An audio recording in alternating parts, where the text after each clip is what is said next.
प्रभु राम देव भगवान अल्लाह खुदा ईश आदि नाम एक ही शक्ति के हैं। वो कैसा है, कहां है, कैसे मिलता है, किसने देखा है? ये प्रश्नवाचक चिन्ह पूर्ण रूप से हटाने के लिए अवश्य सुनिए जगत गुरु तत्वदर्शी संत रामपाल जी महाराज के अमृत वचन, सर्व पवित्र धर्मों के पवित्र शास्त्रों के आधार पर। सतगुरुदेव की जय। सर्वसंग से प्रार्थना है, सत्संग प्रारंभ हो रहा है। कृपया सत्संग स्थल पर शांतिपूर्वक विराजमान होकर के श्रद्धा से सत्संग सुने। परमेश्वर की प्यारी आत्माओं से पुनर्निवेदन है, सत्संग प्रारंभ हो रहा है। कृपया सत्संग स्थल पर शांतिपूर्वक विराजमान होकर के श्रद्धा से सत्संग सुने। सत साहिब सतगुरुदेव की जय। बंदी छोड़ कबीर परमेश्वर जी की जय। बंदी छोड़ गरीबदास जी महाराज जी की जय। स्वामी रामदेवानंद जी गुरु महाराज जी की जय हो।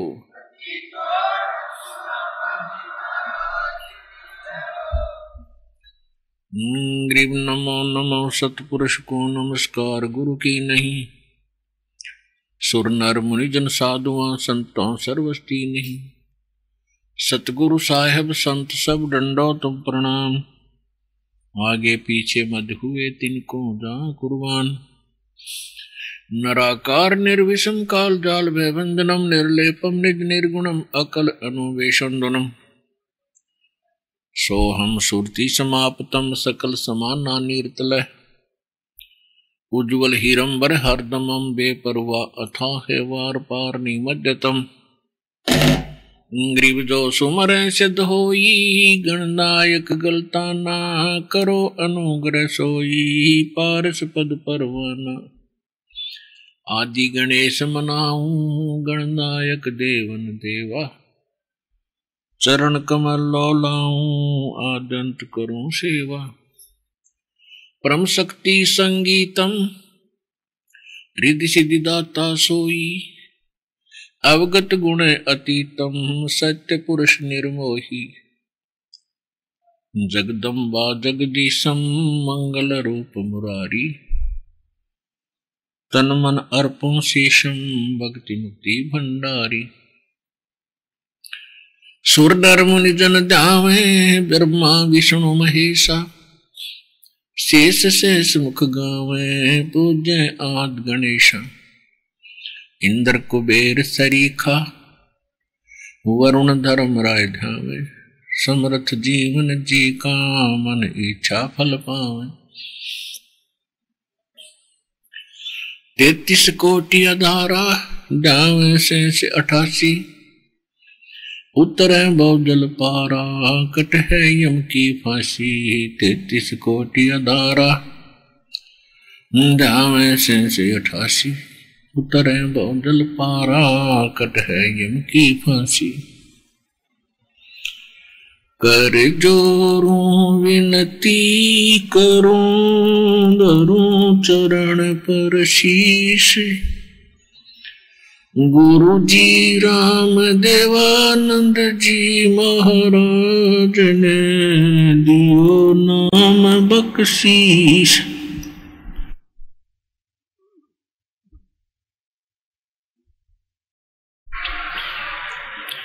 कोटि कोटि सिजदा करूं कोटि कोटि प्रणाम।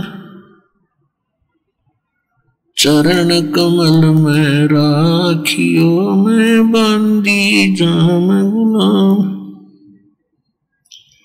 मुकुता हूँ गुरुदेव का रामपाल दास का नाम। गले प्रेम की जेवड़ी जाके चो जाऊं।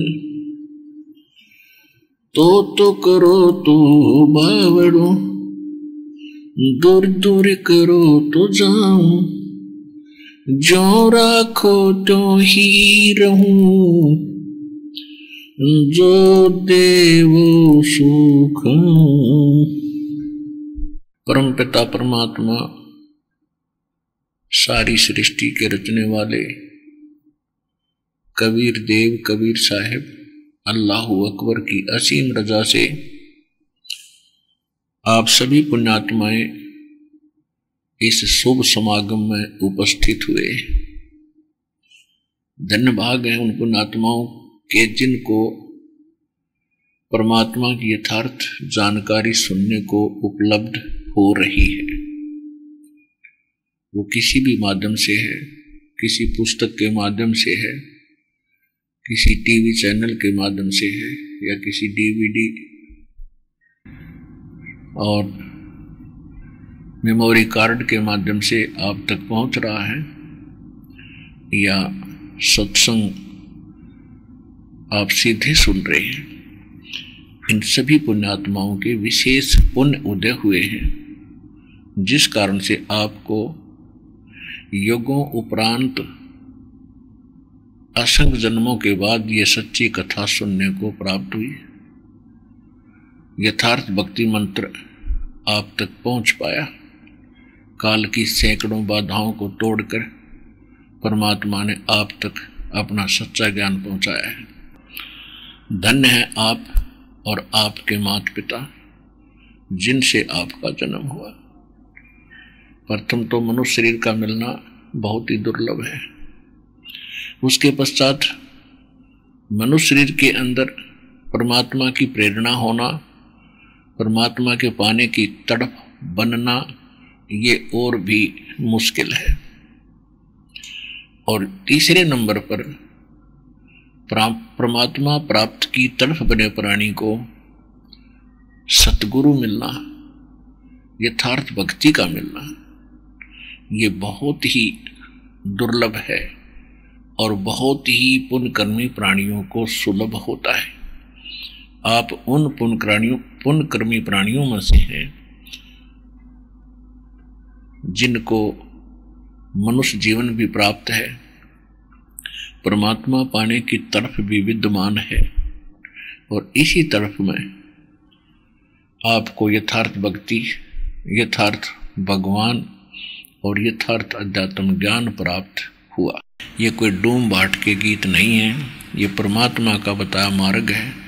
इसको हृदय से लगाकर और मर्यादा में रहते हुए इस सत्य भक्ति की साधना अंतिम श्वास तक करना, आप सफल होगे, आपका परिवार सफल होगा, सुख होगा। इस गंदे लोक में भी आपको बहुत सुविधाएं भगवान उपलब्ध कराएगा और फिर सतलोक लेकर जाएगा। सत्संग, इस कलयुग के अंदर सत्संग का मिलना बहुत मुश्किल है, और जो संत सत्संग करते हैं वो स्वयं भी भ्रमित हैं, क्योंकि उनके पास सत्संग नहीं है, और फिर उसके बाद उनके पास मोक्ष के वो मंत्र नहीं है जिनसे प्राणी का मोक्ष हो सकता है। तो आज वैसे तो सभी समागम अच्छे होते हैं जहाँ सत्संग हो। सत्संग का अर्थ होता है यथार्थ अध्यात्म ज्ञान का प्रचार। तब तक तो दोष था नहीं जब तक उनको ये ज्ञान नहीं प्राप्त था, क्योंकि काल ने सबकी मति बंद कर रखी है, सबकी बुद्धि पर पत्थर डाल दिए। परमात्मा आए हैं, उसके बाद हम प्राणियों की ये बुद्धि खुली है ये ज्ञान सुन के। तो जब तक इन संतों को ये ज्ञान नहीं था कि तुम गलत मार्ग दर्शन कर रहे हो, तो अब तो उनको तकरीबन सबको पता चल चुका है, क्योंकि बहुत वर्ष हो गए टीवी चैनल के माध्यम से, पुस्तकों के माध्यम से। कहते हैं जान बूझ साची तजय और करे झूठ तने, और वाह की संगत है प्रभु सौपन में भी नहीं दे। ईसा नालायक आदमी जानबूझ के बकवाद गड़े, अनजाने में पता नहीं किन किन पर गलतियां हुई हैं, हम सभी भ्रमित थे। और ज्ञान होने के बाद जानबूझकर मिसगाइड करता है परमात्मा के बच्चों को। कहते हैं उसके साथ तो सौपन में भी नहीं परमात्मा में कभी मिला है, ऐसे निकम्मे आदमी से। तो पुण्यात्माओं, सत्संग यदि मिल जाता है, सत्संग सभी अच्छे होते हैं और सत्संग के अंदर पुण्यात्मा ही आ सकती हैं, अन्य यहाँ नहीं पहुँच पाते क्योंकि उनके भी संस्कार इतने अच्छे बने नहीं हैं। फिर भी आज का जो प्रोग्राम सत्संग प्रारंभ हो रहा है, समागम, ये एक विशेष दिन है इस दास के लिए। परमेश्वर की वाणी माता है कि जा दिन सतगुरु भेंटिए, 100 दिन लेखे जान, और बाकी समय व्यर्थ गया बिना गुरु के नाम। जिस दिन आपको दीक्षा प्राप्त होती है, या सच्ची दीक्षा, नकली गुरुओं से भी कोई लाभ नहीं, तो उस दिन आपका अध्यात्म जन्म होता है। बाकी का समय आपका व्यर्थ गया। जैसे पशु पक्षी ही भी अपने बच्चों की परवरिश के लिए अपने घोंसले गुफा बनाने के में ही अपना सारा जीवन व्यर्थ कर देते हैं, ऐसे ही हम और आप कर रहे थे जब तक गुरु नहीं मिले थे। तो आज ये समागम जो प्रारंभ हुआ है, ये फाल्गुन की अमावस्या, इस दिन इस दास को वो परम संत, वो हमारे दाता गुरुदेव मिले थे, उनसे ये दीक्षा प्राप्त हुई थी और उनसे आशीर्वाद प्राप्त हुआ था। उस दिन अंग्रेजी हिसाब से 17 फरवरी 1988 था और अपने देसी हिसाब से अमावस्या भी थी, फाल्गुन उत्तर के मध्य की जो अमावस्या होती है। तो ये दिन दास का अध्यात्म जन्म दिन है। जैसे आप सुनते हैं कि परमात्मा हमारे लिए भटक रहे हैं, गोता मारूं स्वर्ग में, जा बैठूं पाताल, गरीब दास ढूंढता फिरूं मैं अपने हीरे मोती लाल। परमेश्वर कबीर देव जी ने अपनी प्यारी आत्मा गरीब दास जी को बताया। जब उन्होंने पूछा, परमात्मा आप कैसे आए इतनी दूर, हम नालायकों के लिए हमने कितनी गलती कर रखी है, अब भी आपको नहीं पहचान रहे हैं। तब उन्होंने कहा था कि गोता मारूं स्वर्ग में और जा बैठूं पाताल, गरीब दास में ढूंढता फिरूं अपने हीरे मोती लाल।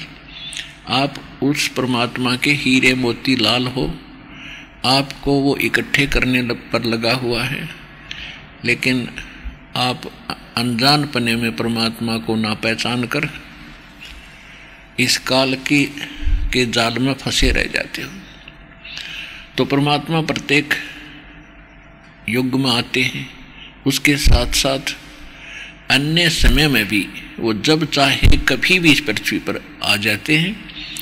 वो परमात्मा कभी जन्म नहीं लेते, सहशरीर आते हैं, सहशरीर चले जाते हैं। एक जीवन प्रत्येक युग में एक जन साधारण की तरह वो जीते हैं, ये उनका नियम है। जैसे इसी कलयुग के अंदर विक्रमी संवत 1455 ज्येष्ठ सुदी पूर्णमासी सन 1398 को सतलोक से आए थे। एक बालक का रूप बनाया था, कमल के फूल पर विराजमान हुए थे। वहाँ से नीरू नीमा नाम के दुल्हा दंपत्ति निसंतान थे, वो घर ले गए थे। और उसके बाद वो परमात्मा धीरे धीरे बड़े हुए, अपनी लीला प्रचार अपने में बाहर छोटी मोटी झोंपड़ी डालकर एक गुरु रूप में रहा करते थे। क्योंकि यहाँ पर दो शक्तियाँ काम कर रही हैं। एक तो जो काल है, इसको शैतान भी कहते हैं, और दूसरा दयाल है, वो कबीर भगवान है, सत्य पुरुष है। हम सत्य पुरुष के बच्चे हैं, सत्य पुरुष की संतान हैं। चींटी से लेकर हाथी तक, रंग से लेकर राजा और देवताओं तक, और वो हमारे लिए भटक रहे हैं। हम इस झूठे सुख को सुख मानकर अपना जीवन इसी में व्यस्त किए हुए हैं। तो वो परमात्मा कहीं भी आकर के ऐसे रहा करते थे, ज्ञान सुनाते थे। तो यहाँ दो शक्तियाँ हैं। ये काल चाहता है कि इनको यथार्थ ज्ञान ना हो, भगवान की जानकारी इनको स्वप्न में भी ना हो। यदि इनको परमात्मा पाने की तड़प हो तो नकली दूत संत बिना गिनती के भेज रखे हैं, छोड़ रखे हैं। गांव गांव में, नगर नगर में, डगर डगर में वो सब भ्रमित करने पर लगा रखे हैं। वो अपना भी जीवन नाश कर जाते हैं और भोले श्रद्धालुओं को भगवान से दूर करने का पाप भी वो सिर पर रख ले जाते हैं। तो इस शैतान का तो काम ये है कि भक्ति से दूर रहें, यथार्थ मार्ग पर ना चलें। और परमात्मा की ये कोशिश रही है कि इस कलयुग के पीक टाइम तक, प्राइम टाइम ये जो चल रहा है पिछली पीढ़ी का, यहाँ तक इस भक्ति की आस्था, भक्तों के अंदर भगवान की आस्था बनाए रखूं, ताकि इनमें तड़फ बनी रहे और उस कलयुग के उस समय में ये मेरे पास आवे और इनका कल्याण हो सके। तो इसी प्रकार एक नगर के पास परमात्मा ऐसे ही एक साधु संत के रूप में रह रहे थे और उनके कई परिवार उनके शिष्य हुए। तो उस परिवार की एक लड़की कहीं विवाही दूसरे गांव में उसका विवाह हुआ। तो परमात्मा संत रूप में विराजमान रहते हैं। तो उन्होंने कभी कुछ दिनों के बाद उनके घर वालों से कहा कि बेटी का विवाह कहाँ हुआ है। उन्होंने बताया कि ऐसे ऐसे उस गांव के अंदर विवाह कर रखा आपकी पुत्री का। तो परमात्मा ने यानी संत रूप में उस संत ने कहा कि मैं कभी उधर जाऊंगा तो बेटी को मिल के आऊँगा। और उनके माता पिता ने भी कहा कि भगवान जरूर दर्शन दे के आना, कहीं भूल ना पड़ जाए बेटी के। इस उद्देश्य से वो संत उस लड़की के वहाँ ससुराल चले गए। तो उस लड़की ने जाकर के अपनी सास को भी काफ़ी पढ़ाया, उसको ये ज्ञान सुनाया। कुछ दिनों के बाद उस माई ने, उसकी सास ने भी दीक्षा ले ली उसके साथ कहीं पर आके मालिक से, उसी संत से। संत के शिष्य ज़्यादा होने से कई बार पहचान भी नहीं होती। तो जब वो संत जी वहाँ पहुँचे, कुशल मंगल पूछा, तो संत जी ने पूछा, गुरु जी ने पूछा, बेटी तेरी सास कितने दिन की है, तेरी सास कितने दिन की है। उसने कहा जी ये 6 महीने की है मेरी सास 6 महीने की है। अच्छा, और तेरा ससुर कि उसका तो वो तो है ही नहीं, उसका जन्म नहीं हुआ अभी तक। तो 2-4 कुशल मंगल की बातें सुन के फिर उसने कहा बेटा मैं फिर आऊँगा और इनको समझाऊंगा, ये भी परमात्मा के मार्ग पर लगेंगे, तेरे ससुर को भी समझाएंगे। तो उसके वो चले गए संत जी। पीछे से उसका ससुर आया तो उसकी सास ने उसको कहा कि ये अच्छी निकम्मी बहू आई, ये तुम्हारी बेइज्जती करती है। ऐसे ऐसे गुरुजी आ रहे थे उसके सामने, कहती है मुझे तो कहती है ये 6 महीने की है। मुझे तो बता रही थी 6 महीने की, मैं 60 साल की और इसके सामने बैठी, और आपको कह रही थी उसका जन्म नहीं हुआ, तो मेरी झूठी भी है, इसकी क्यों कृपा पड़ेगी। तो ससुर समझदार था कि इस लड़की के साथ तो हम क्यों बात करें। आप कह रहे हो महाराज जी फिर आओगे, महाराज जी से पूछेंगे जी आपकी लड़की को कुछ समझाओ, ये ऐसे ना बोला है। तो गुरुजी वापस आए तो उसके ससुर ने कहा महाराज जी या लड़की न समझाओ, ये कैसी बोलती है, 60 साल की बुढ़िया ने तेनों कहा है 6 महीने की है, और मेरे बारे में आपको क्या ऐसा इसका जन्म नहीं हुआ है, ये अच्छी बात नहीं। ऐसे अच्छे घर की लड़की है, ये ऐसे बोल रही है, क्या सोचेंगे लोग, या पागल है या क्या कहेंगे। तो गुरुजी ने बताया, संत ने बताया, देखो ये हमारी कोड वर्ड थे, अध्यात्म यानी सत्संग के ये कोड वर्ड हैं, ये तुम नहीं समझ सके, इसका कहने का तात्पर्य यह है कि इसकी सासू ने अब इनाम लिया होगा 5-6 महीने पहले। हाँ जी, 6 महीने पहले यह इनाम दिला के लाई थी और आपने दीक्षा ले नहीं रखी। आखा मैंने तो नहीं ले रखी। तो ये इसलिए कह रही थी कि जिस दिन सतगुरु मिल गए वो मनुष्य का जीवन उस दिन तो शुरू होता है, और जब तक मनुष्य शरीर नहीं मिला है तो व्यर्थ है, वो जीवन जन्म में नहीं गिनता हमारे हिसाब से। तो कहने का भाव ये है पुण्यात्माओं, जा दिन सतगुरु भेंटिया 100 दिन लेख जान, और बाकी समय व्यर्थ गया बिना गुरु के नाम। आज का जो समागम प्रारंभ हुआ है ये दास का जन्मदिन है। उससे पहले सन 1988 उससे पहले दास के 37 वर्ष पशु जैसे जीवन जीने में व्यर्थ हो गए थे, और उसके बाद जब ज्ञान हुआ, परमात्मा मिले, नाम मिला, तो ये वो शुभ दिन है। ये आने वाला जो अमावस्या है 1 यानी 2 मार्च की, जिस दिन परमात्मा का भोग पड़ेगा, तो ये समागम उस उपलक्ष्य में हो रहा है। तो पीछे लग गया जाऊं था मैं लोक वेद के साथ, रस्ते में सतगुरु मिल गए, दीपक दे दिया हाथ। लोक वेद किसे कहते हैं? लोक वेद होता है दंत कथा, सुना सुनाया ज्ञान, अक्षेत्रीय जो उस क्षेत्र में प्रसिद्ध हो, उसको कहते हैं अक्षेत्रीय ज्ञान लोक वेद। जो सत्य से दूर हो, तो उस लोक वेद के आधार से हमने श्री राम, श्री कृष्ण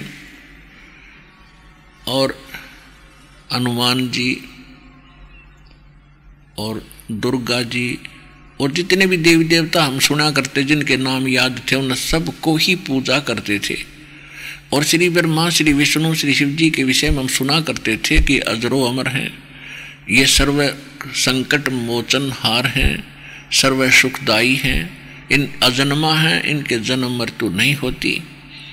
तो ये लोक वेद था या झूठ थी, अज्ञान था यो। अब इनके इतिहास में इनकी जीवनी से पता लगा, जिन पुस्तकों को हम हृदय से लगाए रखते थे और सत्य मानते थे, पवित्र पुराणों को, तो उन्हीं पुराणों में आज हम पढ़ रहे हैं कि ये खुद मानते हैं कि हमारा जन्म मृत्यु होता है, हम अविनाशी नहीं। देवी पुराण सचित्र मोटा टाइप गीता प्रेस गोरखपुर से प्रकाशित, 3रे स्कंद में 123 पृष्ठ पे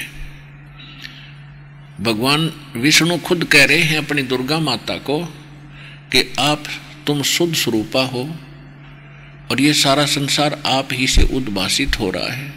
मैं, ब्रह्मा और शंकर, हम आपकी कृपा से ही विद्यमान हैं। हमारा तो जन्म और मृत्यु होता है, आविर्भाव माने जन्म और तिरोभाव माने मृत्यु होता है, हम नित्य नहीं है। तो इसे सिद्ध हो गया कि इनकी जन्म मृत्यु होती है, ये नाशवान है। और हम सुनते थे इनको कि ये अविनाशी है, अजरो अमर हैं, सर्वेश्वर हैं। तो ये था लोकवेद। तो इसी आधार से ये दास हनुमान जी की पूजा करता था। बचपन से ही ऐसे किसी भक्तों से, किसी व्यक्ति से सुना तो मंगलवार का व्रत प्रारंभ कर दिया, हनुमान चालीसा शुरू कर दिया। और भी जो भी हमें कोई भी मंत्र थे, हरे राम हरे कृष्ण सीताराम राधे श्याम, ये सारे मंत्र कराया करते। ओम नमः शिवाय, ये गायत्री मंत्र बना रखा था नकलियों ने। यजुर्वेद अध्याय नंबर 36 का मंत्र नंबर 3 है, भूर्भुवः स्वः तत्सवितुर्वरेण्यं भर्गो देवस्य धीमहि धियो यो न प्रचोदयात्। कंप्लीट है ये, इसमें ओम मंत्र नहीं है।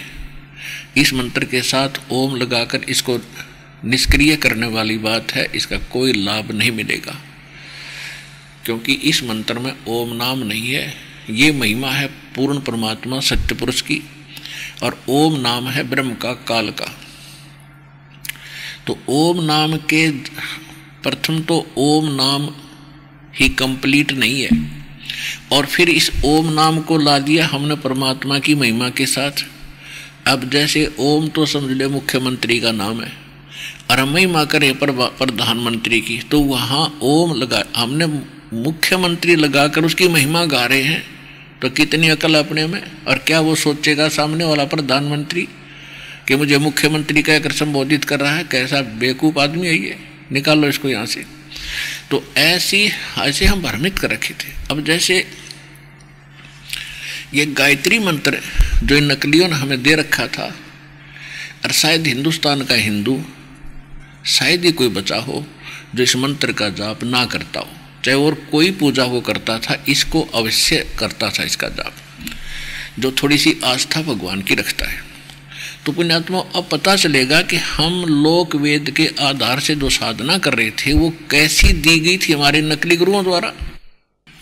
पुण्यात्माओं, परमात्मा ने आपको शिक्षित इसलिए किया है कि आप इस अध्यात्म ट्रेनिंग को पूरा करो और अच्छी तरह समझो इसको। इतने दिन खो दिया हमने, भगवान भगवान करते फिरे, परमात्मा की हमने चाह बचपन से ही लगी है।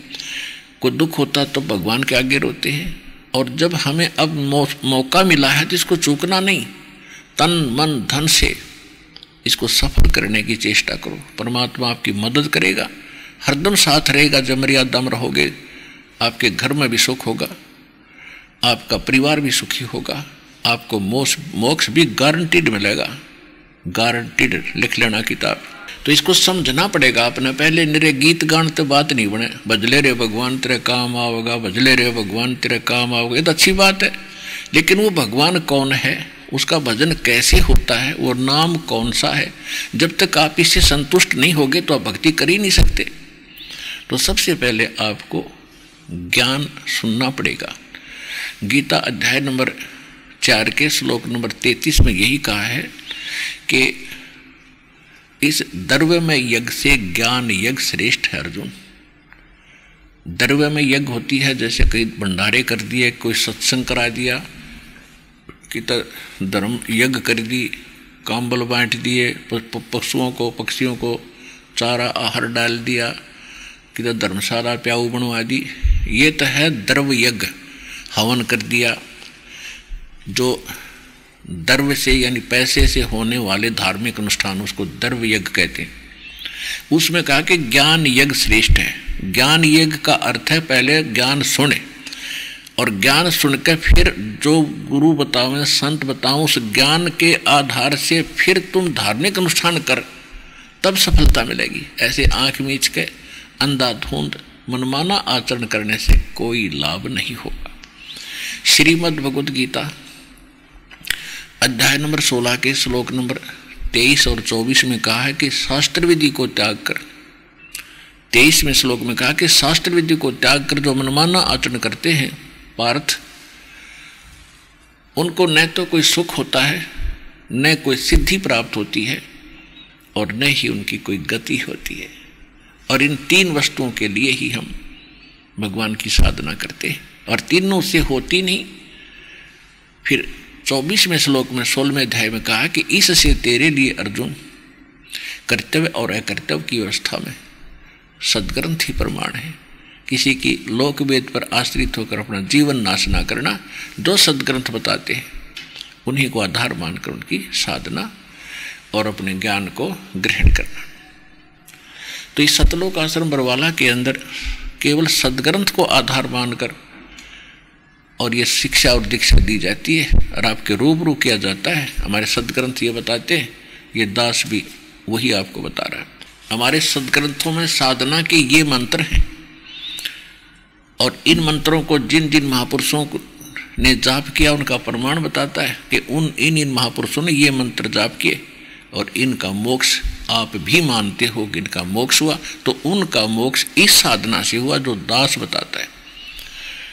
तो आपके पास से वो उपलब्ध कराई जा रही है। तो प्रसंग चल रहा है कि शास्त्र विधि को त्याग कर जो मनमाना आचरण हम करते रहे, वो कौन कौन से आचरण थे। आज कुछ प्रकाश डालेंगे गायत्री मंत्र क्या है, और ये कहाँ से नकलियों ने ग्रहण किया, इनको ये भी नहीं मालूम आज तक ये गायत्री मंत्र है कहाँ से। कोई कुछ कह रहा था, कोई कुछ कह रहा था कि ऋषियों की खोज है। खोज है तो यजुर्वेद अध्याय नंबर 36 का मंत्र नंबर 3 है। अब विशेष बात सोचने की ये है कि इस मंत्र को हम जाप भी करते थे तो इसका लाभ क्या था। इससे लाभ कितना होना था, जैसे भूर्भुवः स्वः तत् सवितु वरेण्यम भर्गो देवस्य धीमहि धियो यो न प्रचोदयात्। इसका अर्थ है कि परमात्मा सबसे पहले विद्यमान थे, उन्होंने सभी लोकों की रचना की, वो सबका सवितु यानी रचनहार है। उस परमात्मा की सच्चे दिल से और सच्ची श्रद्धा से और एक मत होकर आश्रित होकर उसकी भक्ति करनी चाहिए। अब ये है इसका अर्थ। इस गायत्री मंत्र को कहा करते थे आप, इसके साथ ओम नहीं लगाना चाहिए। ओम तो बिल्कुल ला कर खराब कर दिया इसको। अब कोई न्यू कहे कि ऋषियों ने और इसमें बढ़िया खोज कर दी, तो ऋषि इस भगवान से बड़े नहीं हो सकते। अब जैसे किसी मोटरसाइकिल कंपनी ने उसका पिस्टन बना कर दे रखा है और उसमें कोई अपनी चतुरता करता है, उसका एक नट वेल्ड और कर देता है कि अब ये बढ़िया हो गया। उसने तो बैठा दिया बढ़िया, तो पहले बना के कंपनी ने रख रखा था स्पेयर पार्ट में। तो कहने का भाव ये है कि ये जो वेद हैं हमारे, ये ISI मार्क के स्पेयर पार्ट्स हैं, और इनको जो जानने वाला इंजीनियर है वही उठा कर इसकी राम नाम की गाड़ी बना देता है।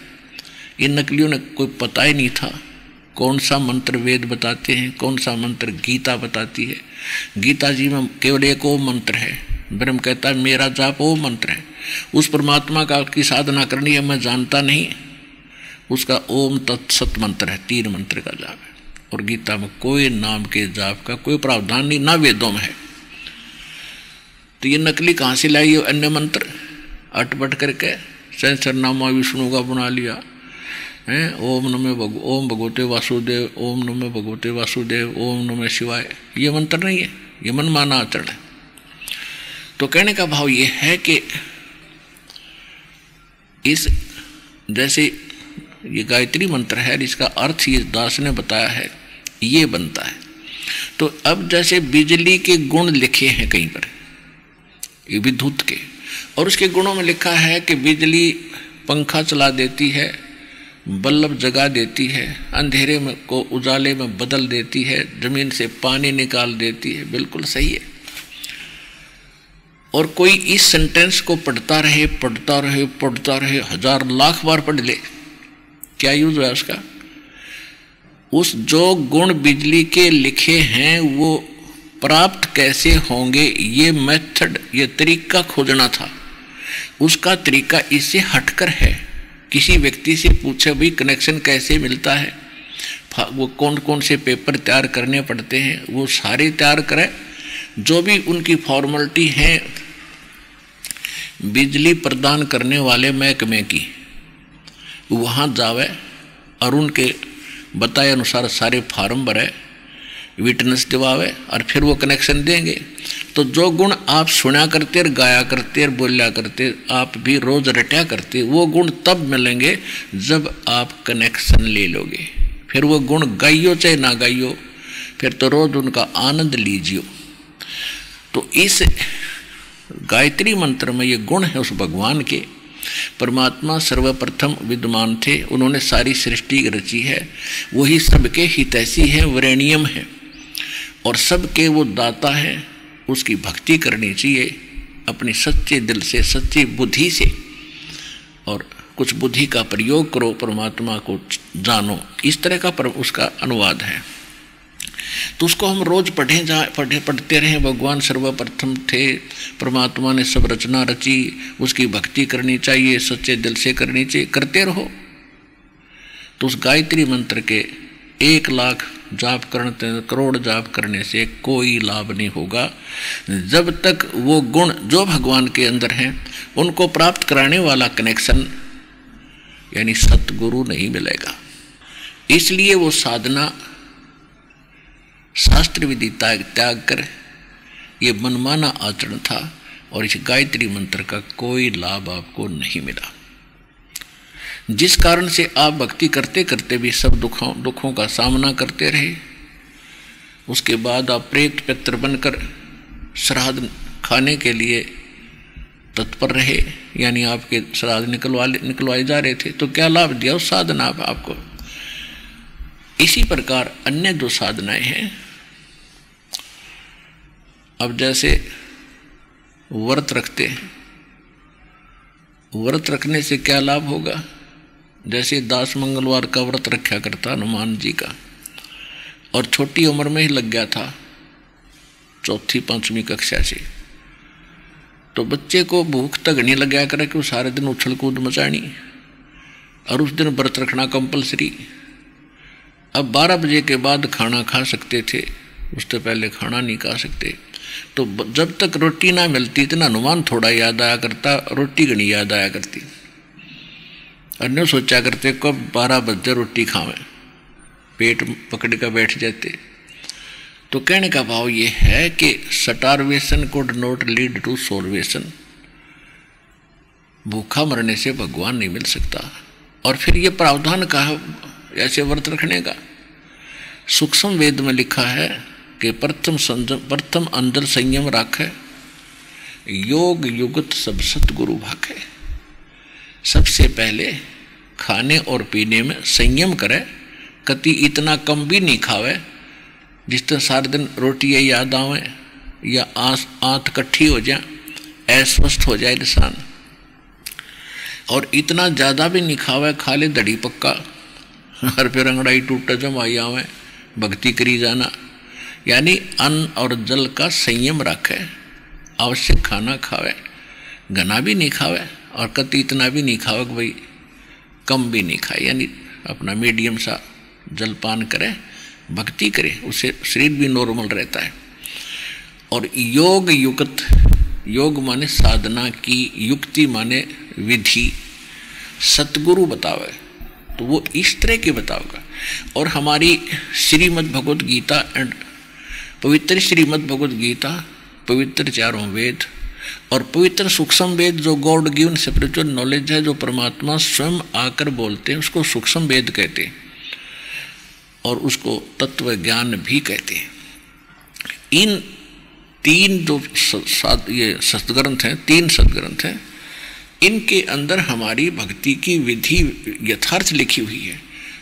लेकिन वेद और गीता में एक जैसी विधि है भगवान के पाने की, ये इनकम्प्लीट है, कंप्लीट नहीं है।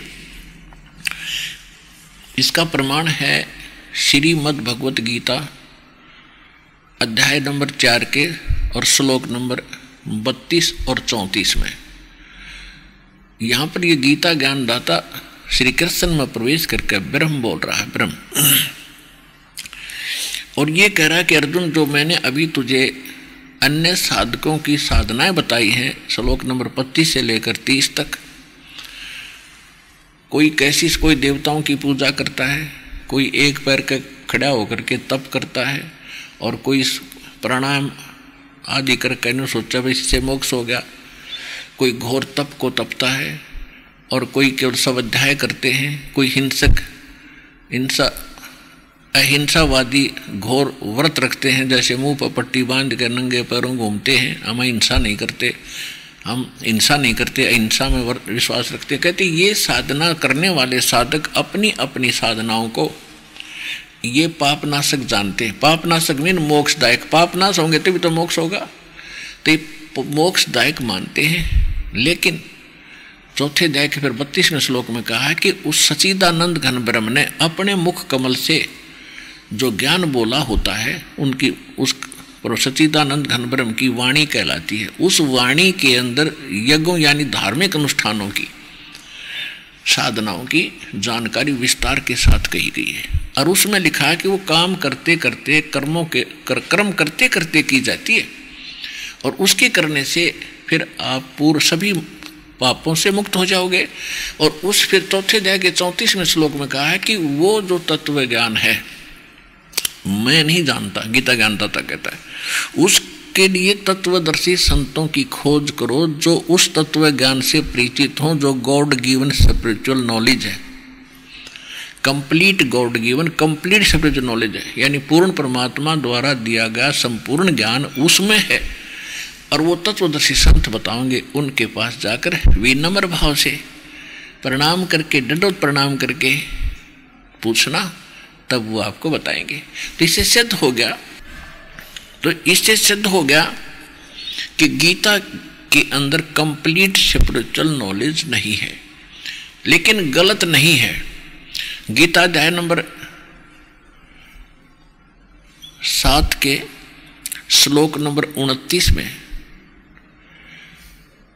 गीता ज्ञानदाता बता रहा है कि मैं जो ज्ञान दे रहा हूं तुझे कि तत्वदर्शी संत की खोज कर ले।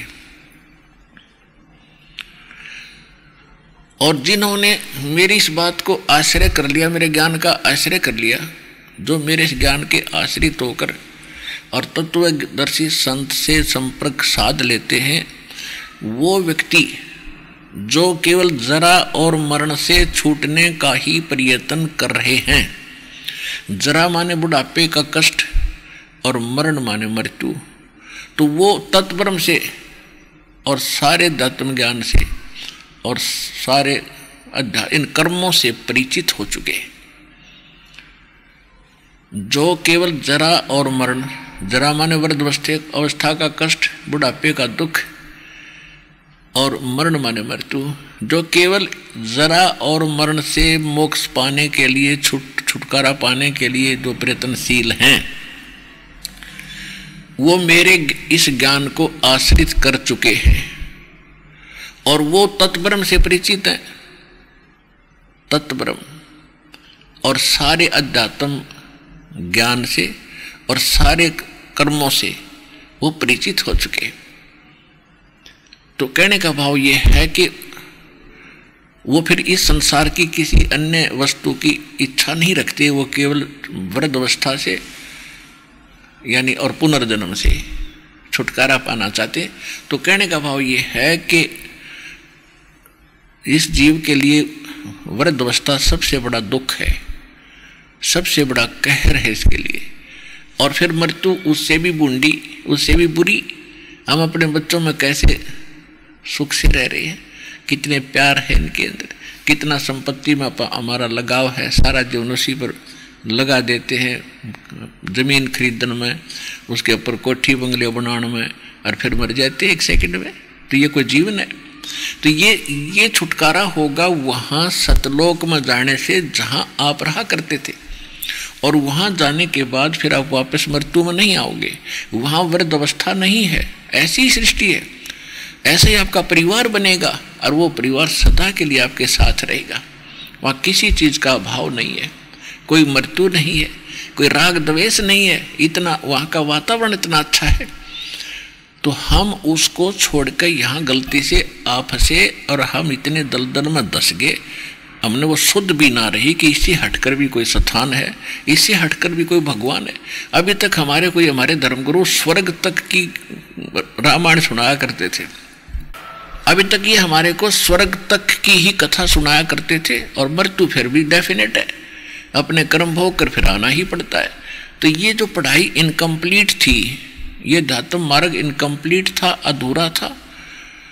अब संपूर्ण spiritual knowledge, complete spiritual knowledge परमात्मा का दिया हुआ इस दास के पास उपलब्ध है। विश्व में किसी के पास नहीं है।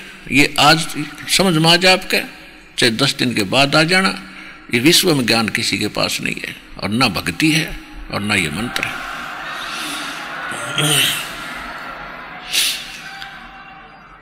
तो कहने का तात्पर्य ये है कि ये कह रहा है कि वो जो इस बात से परिचित हो चुके हैं और उन्हें तत्वदर्शी संतों से मिलन उनका हो चुका है, वो ही व्यक्ति, वही साधक केवल उस स्थान को पाने की चेष्टा करते हैं जहाँ जरा और मरण नहीं है, जहाँ वृद्ध अवस्था और मृत्यु नहीं है। 8वें अध्याय के प्रथम मंत्र में अर्जुन ने पूछा कि किम तत्परम, वो तत्परम क्या है जिसके विषय में आप कह रहे हो कि जो व्यक्ति केवल जरा और मरण से छूटने का प्रयत्न करते हैं, तो ऐसा वो तत्परम कौन है, ऐसा वो तत्परम क्या है, अध्यात्म क्या है। तो 8वें अध्याय के 3रे श्लोक में गीता जी में गीता ज्ञानदाता कहता है कि वो परम अक्षर ब्रह्म है, यानी गीता ज्ञानदाता से अन्य है। और गीता अध्याय नंबर 15 के श्लोक नंबर 1 से 4 में और 16 और 17 में एक निष्कर्ष दिया है, तत्वदर्शी संत की पहचान भी बताई है कि ये उल्टा लटका हुआ संसार रूपी वृक्ष जानो। जैसे जड़ वृक्ष तो वैसे नीचे से ऊपर होता है, जमीन में जड़ होती है, ऊपर तना होता है, डार होती है, शाखा होती है, पत्ते होते हैं। तो इसको ये समझ लो कि ये उल्टा लटका हुआ है। ऊपर को जड़ है, वो तो पूर्ण परमात्मा है, क्योंकि जड़ ही पूरे वृक्ष को आहार देती है, पालन करती है। तो वो परमात्मा जो पालन करता है वो तो सतलोक और सचखंड ऊपर रहता है, और नीचे किसके तना, ये तो अक्षर पुरुष है। गीता ज्ञानदाता नहीं बता, गीता ज्ञानदाता ने तो इतना कहा है कि ऊपर को जड़ और नीचे को तीनों गुण रूपी शाखा वाला ये उल्टा लटका हुआ संसार रूपी पीपल का वृक्ष जानो। और जो संत इसके सारे विभाग जानता है, स वेदविद, वो तत्वदर्शी संत है, वो वेद के तात्पर्य को जानता है, उससे बात कर। तो जैसे परमात्मा की लीला में लिखा है कि वो स्वयं आकर के यथार्थ ज्ञान अपनी अच्छी आत्माओं को देते हैं, सतलोक से चलकर आते हैं। तो 600 वर्ष पहले परमात्मा ने वो भूमिका की थी। इस तत्व ज्ञान को 600 वर्ष पहले बोला था, जिसे सच्चिदानंद घनब्रह्म की वाणी 4थे अध्याय के 32वें श्लोक में गीता जी में कहा है। तो उसमें क्या लिखा है कि अक्षर पुरुष एक पेड़ है और सरपुरुष वा की डार और तीनों देवा शाखा है ये पात्र रूप संसार। 600 वर्ष पहले सूक्ष्म वेद के अंदर ये कंप्लीट गीता ज्ञान निष्कर्ष दे रखा था 15वें अध्याय का एक श्लोक में। अक्षर पुरुष एक पेड़ है, सरपुरुष वा की डार और तीनों देवा शाखा है ये पात्र रूप संसार। अब अक्षर पुरुष कौन है? तो ये बता है कि जो तत्वदर्शी संत वो होगा, इस वृक्ष संसार रूपी वृक्ष के सब विभाग बता देगा। अब जड़ तो है पूर्ण परमात्मा, परम अक्षर ब्रह्म, जिसमें गीता अध्याय नंबर 8 के श्लोक नंबर 3 में गीता ज्ञानदाता जिसके विषय में संकेत करता है वो तो है परम अक्षर ब्रह्म। और गीता अध्याय नंबर 15 के श्लोक नंबर 16 और 17 में 3 पुरुष बताए, एक सरपुरुष एक अक्षर पुरुष। सरपुरुष ये ब्रह्म है जो गीता ज्ञान बोल रहा है श्री कृष्ण में प्रवेश करके, ये केवल 21 ब्रह्मांड का स्वामी है, 21 ब्रह्मांड। और दूसरा अक्षर पुरुष है, वो 7 संख ब्रह्मांड का स्वामी है, मालिक है, प्रभु है, स्वामी है। और इसमें गीता अध्याय नंबर 15 के श्लोक नंबर 16 में लिखा है कि यहाँ 2 पुरुष हैं, सरपुरुष और अक्षर पुरुष, और इनके अंतर्गत जितने प्राणी इनके लोकों में, और ये स्वयं ये सारे के सारे नाशवान हैं, लेकिन जीव आत्मा किसी की नहीं मरती। फिर 15वें अध्याय के 17वें श्लोक में कहा कि उत्तम पुरुष है तू अन्य परमात्मा इति उदाहरते। वो पुरुषोत्तम उत्तम पुरुष श्रेष्ठ भगवान तो इन दोनों से सरपुरुष और अक्षर पुरुष है, कोई और है, और उसको परमात्मा कहा जाता है। और ये लोग तरम अविश्य विवृत्ति, जो तीनों लोकों में प्रवेश करके सबका धारण पोषण करता है, वो अवैश्वर है, वो है वास्तव में अविनाशी भगवान। तो संसार रूपी वृक्ष की का पोषण मूल से होता है। तो मूल जो है वो परम अक्षर पुरुष है, परम अक्षर ब्रह्म को हो, परम अक्षर पुरुष को हो। अब हम आते हैं गीता अध्याय नंबर 8 के और श्लोक नंबर गीता अध्याय नंबर 15 के श्लोक नंबर 1 से 4 का निष्कर्ष है कि तत्वदर्शी संत वो होगा जो इसके सभी भागों को भिन्न भिन्न बता देगा। सरपुरुष कौन है, परम अक्षर पुरुष कौन है, और अक्षर पुरुष कौन है, डार कौन है, यह आपको बता दिया कि संसार रूपी वृक्ष की मूल तो परम अक्षर ब्रह्म है, परम अक्षर पुरुष कहो, परम अक्षर ब्रह्म कहो। और तना जो जमीन से बाहर दिखाई देता उसको वो सरपुरुष जानो, सरपुरुष न अक्षर पुरुष, अक्षर पुरुष जिसको परब्रह्म भी कहते हैं, जो 7 संग ब्रह्मांड का स्वामी है। उसके बाद उस तने से एक मोटी डार निकलती है, वैसे तो बहुत सी निकलती है, उनमें से एक को समझो ये सरपुरुष है, ज्योति निरंजन है, ये काल है, 21 ब्रह्मांड का स्वामी है, ये ब्रह्मा विष्णु महेश का पिता है।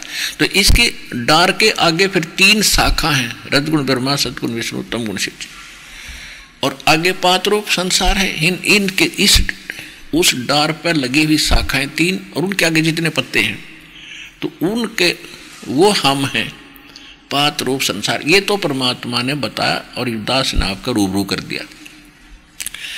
तो ये कंप्लीट जो ज्ञान इनका बताता है वो तत्वदर्शी संत है। तो इस विश्व में आज तक आपने भी खूब अध्यात्म मार्ग की खोज की है, संतों से भी मिले हो, सदग्रंथ भी आपने बहुत पढ़े हैं, आज तक आपको ये ज्ञान बतानिया नहीं मिला होगा। तो इससे भी सिद्ध हो जाना चाहिए आपके हृदय में कि इस विश्व में दूसरा वर्तमान में कोई संत नहीं है।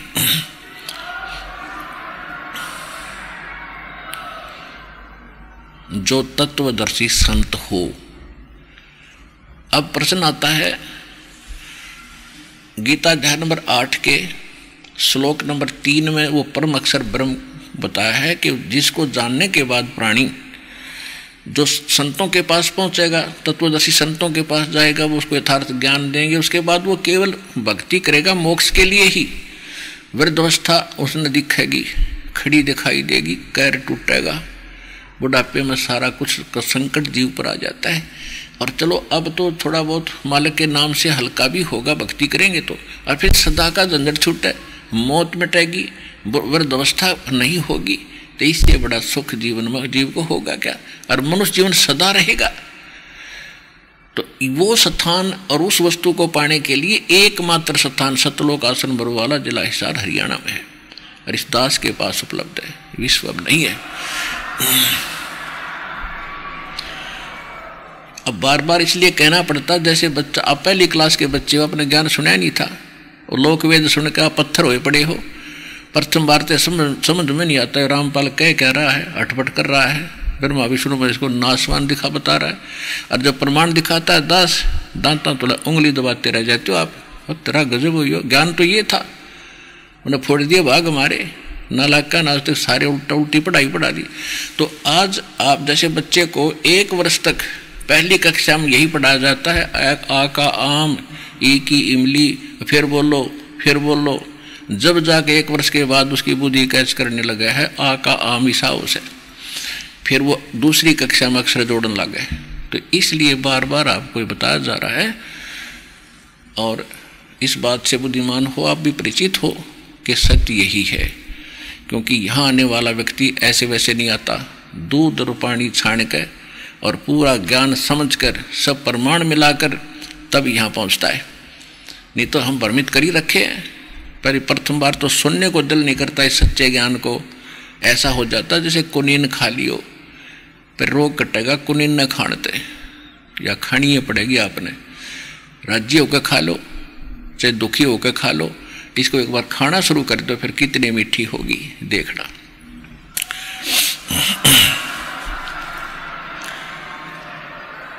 तो प्रसंग चल रहा है कि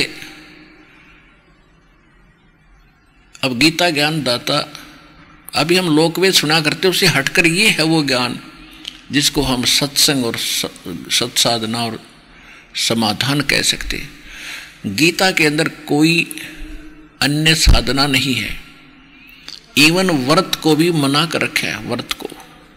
अब जो प्रसंग चल रहा है हम उसी को आगे बढ़ाते हैं कि 8वें अध्याय के 3रे मंत्र में गीता ज्ञानदाता कहता है कि वो परम अक्षर ब्रह्म है, जिसको उस तत्व ब्रह्म को जिसने जान लिया वो जरा और मरण से छूटने का प्रयत्न ही करते हैं। फिर गीता अध्याय नंबर 8 के श्लोक 5 और 7 में गीता ज्ञानदाता कहता है कि यदि तू मेरी भक्ति करनी है तो मेरी भक्ति कर। उसका केवल 8वें अध्याय के 13वें श्लोक में बता दिया कि ओम इति एकाक्षरम ब्रह्म व्यवहारण माम अनुसमरण ये प्रयाति तदंदेहम सयाति परमाम गति। गीता ज्ञानदाता श्री कृष्ण में बोल रहा है वो ब्रह्म है, वो काल है। वो कहता है कि मुझ ब्रह्म का यदि इतना साधना करनी है तो केवल एक ओम अक्षर है, नथिंग एल्स, और कुछ नहीं।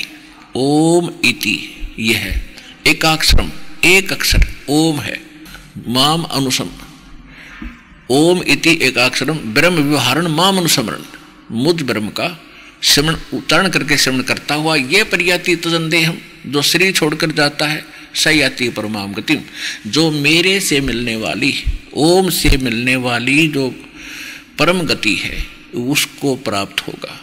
वो परम गति कौन सी है? ब्रह्मलोक प्राप्ति होती है। गीता अध्याय नंबर 8 के ही श्लोक नंबर 16 में कहा कि अर्जुन के ब्रह्मलोक में गए हुए प्राणी भी फिर वापस जन्म मृत्यु में आते हैं। इति सिद्धम, कि ओम के नाम के जाप से वो मोक्ष नहीं हुआ, कौन सा, जिसमें जन्म मृत्यु हो रही है, यदि ये हुआ, और वो नहीं हुआ जिसमें जन्म मृत्यु कभी नहीं होती।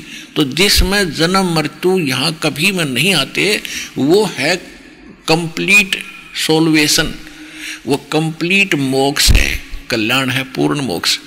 गीता अध्याय नंबर 15 के श्लोक नंबर 4 में कहा कि तत्वदर्शी संत की प्राप्ति के पश्चात परमेश्वर के उस परम पद की खोज करनी चाहिए, जहां जाने के बाद साधक फिर लौटकर कभी संसार में नहीं आते। और जिस परमात्मा ने सारे ब्रह्मांडों की रचना की है, यानी संसार रूपी वृक्ष की प्रवृत्ति जिससे विस्तार को प्राप्त हुई है, यानी जिसने सब ब्रह्मांडों की रचना की है वो परमात्मा है। और उसकी भक्ति करने से वहाँ उसके वो तत्वदर्शी संत बताएंगे, उसके बाद उस परम पद की खोज करनी चाहिए, जहाँ जाने के बाद फिर लौटकर कभी संसार में नहीं आते। और उस केवल एक मात्र उसकी भक्ति कर और उसी की शरण ग्रहण कर। तो ये गीता अध्याय नंबर 8 के श्लोक नंबर 5 और 7 में और 13 में ये कहता है कि मेरा ओम मंत्र है और तो मेरा जाप कर, निसंदेह तो युद्ध भी कर और मुझे प्राप्त होगा। अब यहाँ दो बातें चल रही हैं कि एक तो जैसे हम हठ योग करते थे, बताते रहे, ये जैसे 2.5 घंटे सुबह बैठो, 2.5 घंटे शाम बैठो, ये हठ योग है, ये किसी सदग्रंथ में नहीं है। तो साधना पहले तो मंत्र गलत, फिर उसके जाप करने की जो हठ योग वो विधि गलत। तो इस करके ये सब भक्ति करते करते भी अपना जीवन व्यर्थ करते रहे। तो इसमें क्या कहा, तो युद्ध भी कर और ओम नाम का जाप भी कर। ऐसा ही है सूक्ष्म वेद में कहा कि नाम उठत नाम बैठत नाम सोवत जागवे, नाम खाते नाम पीते नाम से ती लागवे। यानी कोई हठ योग नहीं, विशेष समय निर्धारित करने की आवश्यकता नहीं। इसमें तो इतना समय आपको मिलेगा नहीं, आप तो चलते फिरते कोई काम में जब भी कार्य से फुर्सत मिले वाले का जाप शुरू कर दे। यानी इस तरफ में लगे रहा, टाइम संसारिक काम से फुर्सत मिले और बकवाद सोचने की बजाय अपना मंत्र करे या अपना नित्यनेम कर ले, रमैणी कर ले, आरती का समय निकाल ले। ये है रियल वे ऑफ वर्शिप। और जिसको हमारे सब ग्रंथ भी सेकंड कर रहे हैं, प्रमाणित कर रहे हैं, आपके सामने बता रहा था। तो इसमें लिखा कि तू युद्ध भी कर और मेरा सिमरण भी कर, बिल्कुल सही है। और तीसरे अध्याय के 7-8 मंत्र में भी स्पष्ट करता है ये कि अर्जुन एक स्थान पर बैठकर जो कोशिश करते हैं तो मन इनका काबू नहीं होता, लोग दिखावा करते हैं, औरों को न दिखाकर मैं बड़ा साधक बना बैठा है। तो ये तो दम्भी है, ढोंगी, पाखंड कर रहे हैं। अगर तू ऐसे बैठा रहेगा, भक्ति ऐसे साधना करेगा, तेरा निर्वाह कैसे चलेगा, तेरा गुजारा कैसे होगा। इसलिए कहा तू काम भी कर, कर्म योगी बन, काम करते करते भक्ति करो।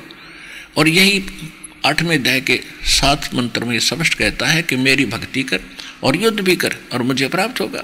युद्ध से कठिन काम कोई नहीं होता, और उसमें भगवान याद करना। तो आप तो बहुत सिंपल काम करें फिर भी याद रखो। और यही सूक्ष्म वेद कहता है, और यही वेद बताते हैं। 15वें यजुर्वेद के 40वें अध्याय के 15वें श्लोक में कहा है कि वायु अनिलम अथिदम भस्मांतम शरीरम। यानी इस मंत्र का जो जाप है आपने प्राणों से यानी श्वास से करना है, वायु से करना है।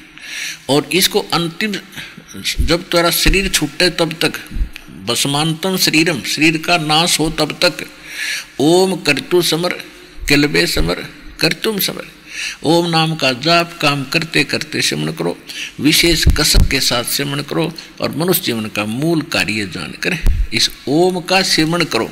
और 40वें अध्याय के 17वें श्लोक में जो अंतिम है, यजुर्वेद का अंतिम अध्याय का अंतिम मंत्र है ये, यानी पूरे लास्ट होता है इसमें यजुर्वेद का।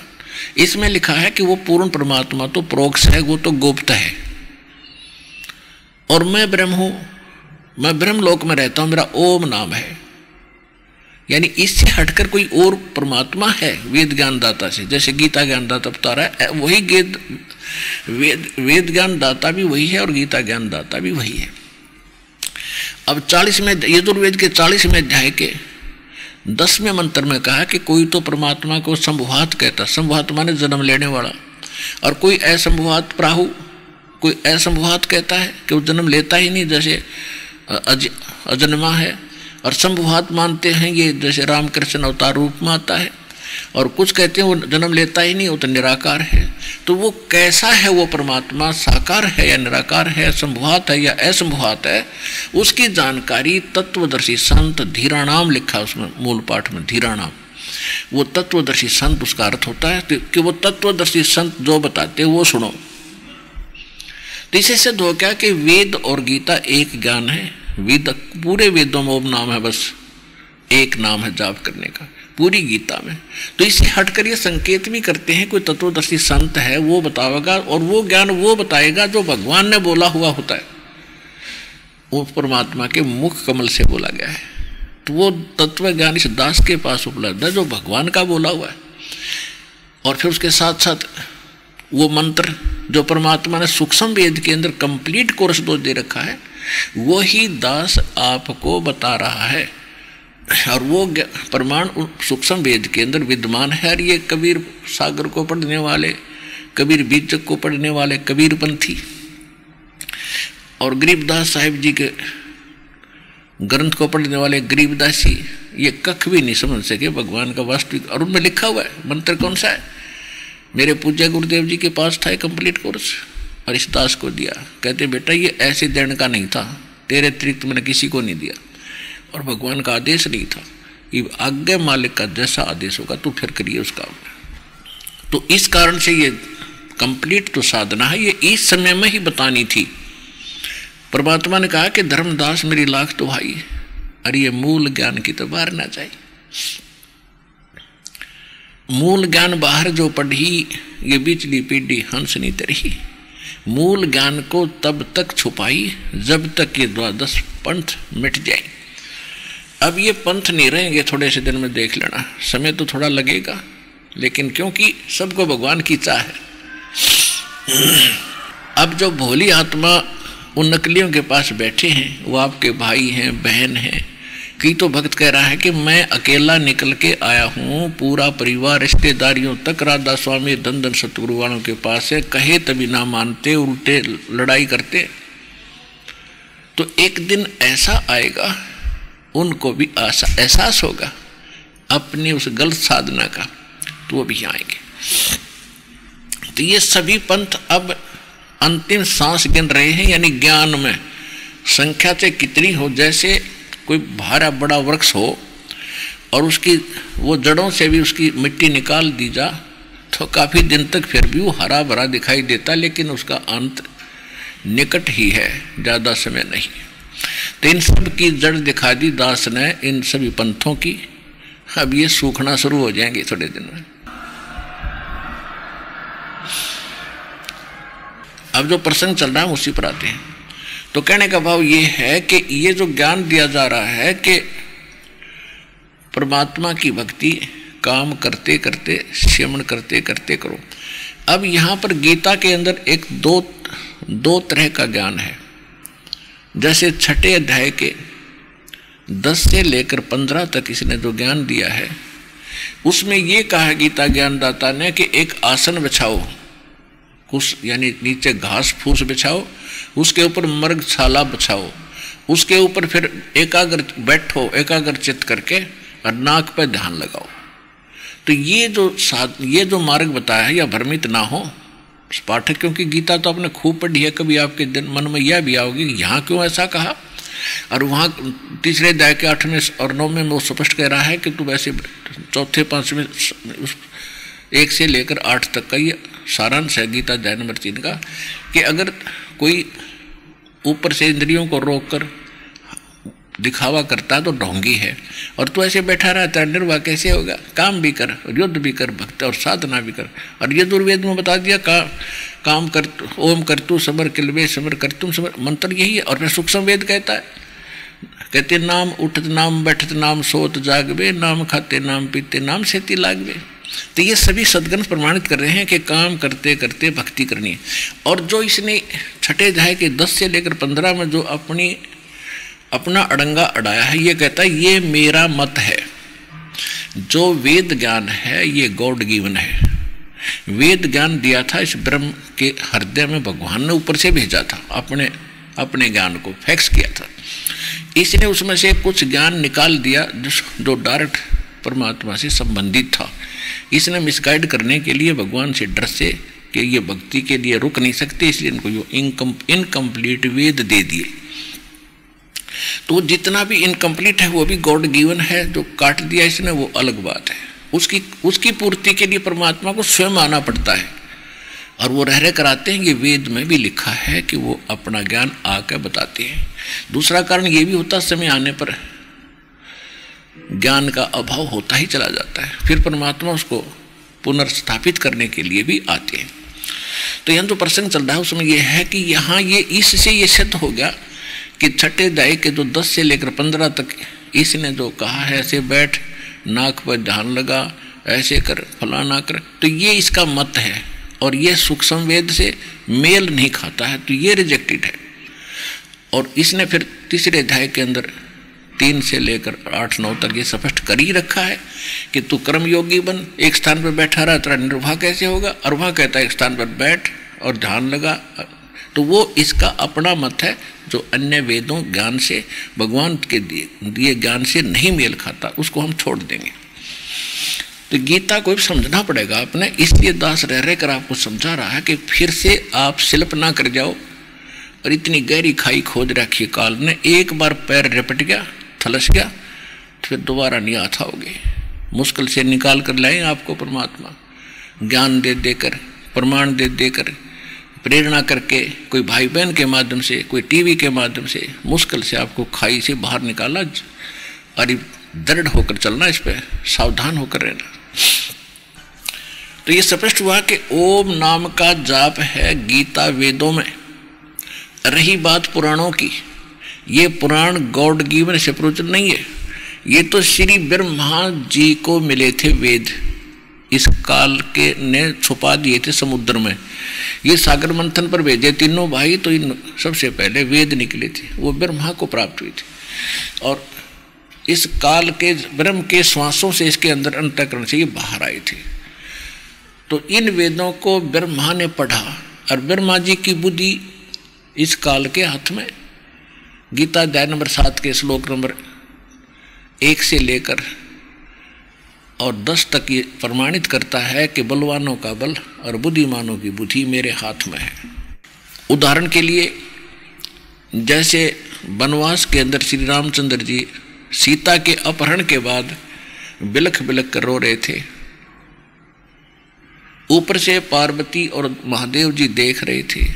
भगवान शिव ने प्रणाम किया, पार्वती ने भी देखा किसको प्रणाम कर रहे हैं, महादेवों के देव। नीचे एक व्यक्ति रो रहा है, उसको प्रणाम कर रहे हैं। तो पार्वती जी ने पूछा आप किसको प्रणाम कर रहे हो, कि सामने भगवान आए हैं, यानी 3 लोक के मालिक श्री विष्णु जी उर्फ उसके बड़े भाई थे, श्री शंकर जी के बड़े भाई हैं। बड़े भाई को प्रणाम करना अनिवार्य होता है। तो कहा कि भगवान आए। पार्वती बोली ये मनुष्य, कि हाँ ये रो क्यों रहा है, कि कोई आपत्ति है इसके ऊपर। तो भगवान रोते हैं कभी। श्री भगवान शंकर ने बताया कि इनकी पत्नी गुम हो गई है, किसी ने उठा ली है और ये इसलिए रो रहा है। तो यहाँ एक बात ये भी सोचने की, श्री यानी शंकर भगवान की बुद्धि नहीं काम कर रही थी, उसको भी बुद्धि काल के हाथ में ना वो बता देता। अगर उनकी बुद्धि काम करती तो वो बता देते कि श्री रावण ने इसकी पत्नी उठा ली है। तो पार्वती के मन में ये आया कि ये आदमी रो है और इसको भगवान कह रहे हैं, शंकर भगवान, तो मैं इसकी परीक्षा लूंगी तब मानूंगी वो भगवान है। शंकर भगवान ने पूछा कि कैसे परीक्षा लोगी, कि मैं सीता रूप धारण करके जाऊंगी, अगर मुझे पहचान लेगा मैं पार्वती हूं तो ये भगवान है,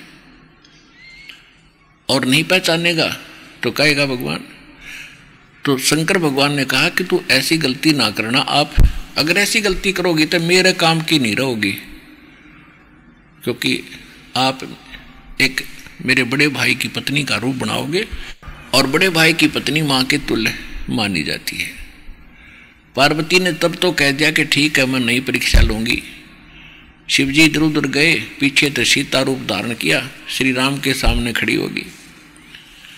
अब श्री राम को अपनी पत्नी का तो पता नहीं, उठा कौन ले गया। डकरा रहे हैं, पशु पक्षियों से पूछ रहे हैं, आपने सीता देखी, सीता देखी, सीता देखी। और वहां पहचान लिया उसको कि आप तो दक्ष पुत्री माया है, भगवान शिव को कहाँ छोड़े, अकेले कैसे आए। तो बड़ी शर्मिंदा हुई और उसके चरण छुए कि सचमुच आप भगवान हो, भगवान शिव आपको ठीक ही कह रहे थे। अब वहां काल ने उसकी बुद्धि खोल दी, ऑन कर दी, स्विच ऑन कर दिया राम की बुद्धि को। उसने वह तो पहचान ली पार्वती थे, और अपनी सीता का पता नहीं उन्हें ठा कौन ले गया। तो ये काल के अधीन थे सारे। तो कहने का भाव ये है कि ये काल कहता है कि सबकी बुद्धि मेरे हाथ में, बुद्धिमानों की बुद्धि और बलवानों का बल। जैसे महाभारत के युद्ध में अर्जुन योद्धा पाक रहा था, प्रसिद्ध हो गया, भाई साथ धनुषधारी नहीं देखा, एक तीर तो सैकड़ों का संहार कर देता था। और वही अर्जुन जब श्री कृष्ण जी के पैर में तीर लग गया, सारे कौरव जितने वो थे यादव आपस में लड़कर मर चुके थे। और तब उनसे कहा था श्री कृष्ण जी ने अर्जुन से, पांडवों से, कि सभी औरतों को तुम वहाँ ले जाओ, यहाँ की जितनी भी औरतें हैं, यहाँ आसपास के लोग इनको परेशान करेंगे। तो अर्जुन उनको सभी लेकर जा रहा था, द्वारका की स्त्रियों को, सुंदर हार पहनी हुई थी। तो रास्ते में भीलों ने, जंगली लोगों ने घेर लिया, सब औरतों के गहने लूट लिए, कुछ औरतों को घसीट ले गए। और वही अर्जुन योद्धा पाक रहा था और खड़ा खड़ा काप, वो गांडीव धनुष उस तो उठा को नहीं, हाथ क्यों करे खड़ा खड़ा। अर्जुन सारा सांग हो लिया, वो जा लिए। तब अर्जुन रो रहा है कि श्री कृष्ण ने हमारे साथ धोखा कराया, इस ये बड़ा छलिया है। जब इसने युद्ध करवाना था तब तो मुझे पावर दे दी, एक मारू था 20 मरे थे, और आज ये मुझे पीठ छेद कर चले गए, मेरा हाथ भी ना उठे। तो परमात्मा कहते तुमने जड़ का पता नहीं है, तुम एक दूसरे को लहना देते हो ना। श्री कृष्ण छलिया था, छलिया है ये काल, ये श्री कृष्ण में और तुम में जब चाहे बुद्धि दे देता है, जब चाहे पावर दे देता है, और फिर थारी गैस काट देता है। खाओ धक्के, कर्म अपने भोगो। तो इस प्रकार हमने इस काल के जाल को समझना है। तो यहाँ जो प्रसंग चल रहा है कि बुद्धिमानों की बुद्धि और बलवानों का बल, ये खुद कहता है मेरे हाथ में है। तो कहने का भाव ये है कि ब्रह्मा ने ये वेद पढ़े और ब्रह्मा की बुद्धि काल के हाथ में, इसने जैसा भी इसको अर्थ करके दिया उल्ट सुल्ट, वही सारा अर्थ इन ब्राह्मण लोगों के पास प्राप्त है। और इन पुराणों का ज्ञान श्री ब्रह्मा जी ने दिया प्रारंभ में सबसे प्रथम, और उस ज्ञान को फिर अन्य ऋषियों ने उनसे सुनकर कुछ अपना अनुभव और कुछ अपनी अटकलबाजी एक दूसरे से सुना, उसके 18 पार्ट कर दिए। तो कहने का भाव ये है कि जो ये पुराण है 18, अगर इनमें वेद से जैसे कोई कथा कहानी है उसको तो सत्य मानो, जो कथा कहानी है वो तो सत्य है, लेकिन जो मंत्र की विधि है और वो सूक्ष्म वेद से मेल नहीं खाती है और वेदों से मेल नहीं खाती है, तो वो भक्ति की विधि गलत है, वो साधना गलत है। और जैसे आपको सृष्टि रचना से तो कंप्लीट ज्ञान हो ही जाता है धातु मार्ग का, इसके पढ़ने के बाद जब आपके सृष्टि रचना पूरी कंठस्थ हो जाएगी और आप इसको समझ जाओगे, उसके बाद सब सदग्रंथों को आप बहुत आसानी से समझ सकते हो। और दास जहाँ बोलेगा आपकी बुद्धि साथ साथ चलेगी, हाँ यहाँ सही कह रहे हैं, ये ऐसा ही था। तो कहने का भाव यह है कि जो सूक्ष्म वेद में जो कथाएं हैं सृष्टि रचना की, और उससे मिलती जुलती ब्रह्मा जी ने भी सुनाई है, लेकिन ब्रह्मा जी भ्रमित रहा है, क्योंकि परमेश्वर ने स्वयं आकर ब्रह्मा जी को, विष्णु जी को, शिव जी को, इन तीनों को सबसे पहले ज्ञान सुनाना चाहा था। और इन्होंने प्रथम बार तो ध्यान से सुना, फिर काल प्रेरणा से इन्होंने एक एक मंत्र तो ले लिया था प्रथम। फिर परमात्मा ने इसलिए इसको 3 स्थिति में नाम देना परमात्मा ने उचित जाना कि प्रथम मंत्र दीजिए, ये जितने दिन जाप कर लेंगे श्रद्धा से, इनके कर्म घने बन जाएंगे बढ़िया पुण्य। और काल प्रेरणा से या किसी भ्रमित करने से भ्रमित हो भी गए तो जाओ भाई, बस की बात नहीं। वो जितने दिन भी प्रथम मंत्र का जाप कर लेगा, महीने 2 महीने साल 2 वर्ष 6 या फिर सतनाम भी मिल जाता साथ के साथ। अगर 10-20 दिन महीना 2 महीने भी जाप कर लिया प्रथम मंत्र का, फिर भी भ्रमित हो गया, फिर भी उस पुण्यात्मा को इतना बेनिफिट होगा कि मनुष्य जीवन मिलते रहेंगे। इतने दयालु हैं ये परमात्मा। और मनुष्य जीवन मिलेंगे तो कभी भक्ति उसकी तरफ भी रहेगी, और कभी ना कभी दाता चाहता है कि मैं फिर संभाल लूंगा आके। तो इस काल ने ऐसा जुल्म कर दिया कि वो मंत्र तक कबीर पंथ में ना छोड़े, अटपट शुरू करवा दी। औरों के पास तो मिलने कहाँ थे वो मंत्र। प्रथम मंत्र जो आपको देते हैं उनमें से बीच के 5 नाम देने शुरू किए थे दाता। और इन मंत्रों के जाप करने से मनुष्य का यहाँ संसारिक सुख भी मिलते हैं और मनुष्य जीवन भी मिल जाते हैं। लेकिन मोक्ष नहीं, मोक्ष तो कंप्लीट कोर्स ही होगा, जो कंप्लीट मार्ग अब आपको मिला है। तो प्रसंग ये चल रहा है। अब जैसे गीता अध्याय नंबर 8 के श्लोक नंबर 3 में एक ओम मंत्र है, और गीता अध्याय नंबर, अब जैसे जो प्रसंग चल रहा था कि गीता ज्ञान दाता कहता है कि 8वें अध्याय के 5 और 7 में कि तू मेरी भक्ति कर और युद्ध भी कर, तू मुझे प्राप्त होगा। 8वें अध्याय के 13वें श्लोक में उसने अपना मंत्र बता भी दिया कि मेरा एक ओम मंत्र है, नथिंग एल्स। ओम मंत्र से क्या होगा? ब्रह्म प्राप्ति। ब्रह्म कहाँ जाता है? ब्रह्म का साधक जाता है ब्रह्मलोक में। 8वें अध्याय के 16वें श्लोक में गीता जी में कहा है कि ब्रह्मलोक में गए हुए प्राणी भी वो फिर जन्म मृत्यु में आते हैं। ओम नाम का जाप ब्रह्म का है, गीता ज्ञान दाता का है। इसके जाप करने से वो मोक्ष नहीं हुआ जो गीता अध्याय नंबर 15 के श्लोक नंबर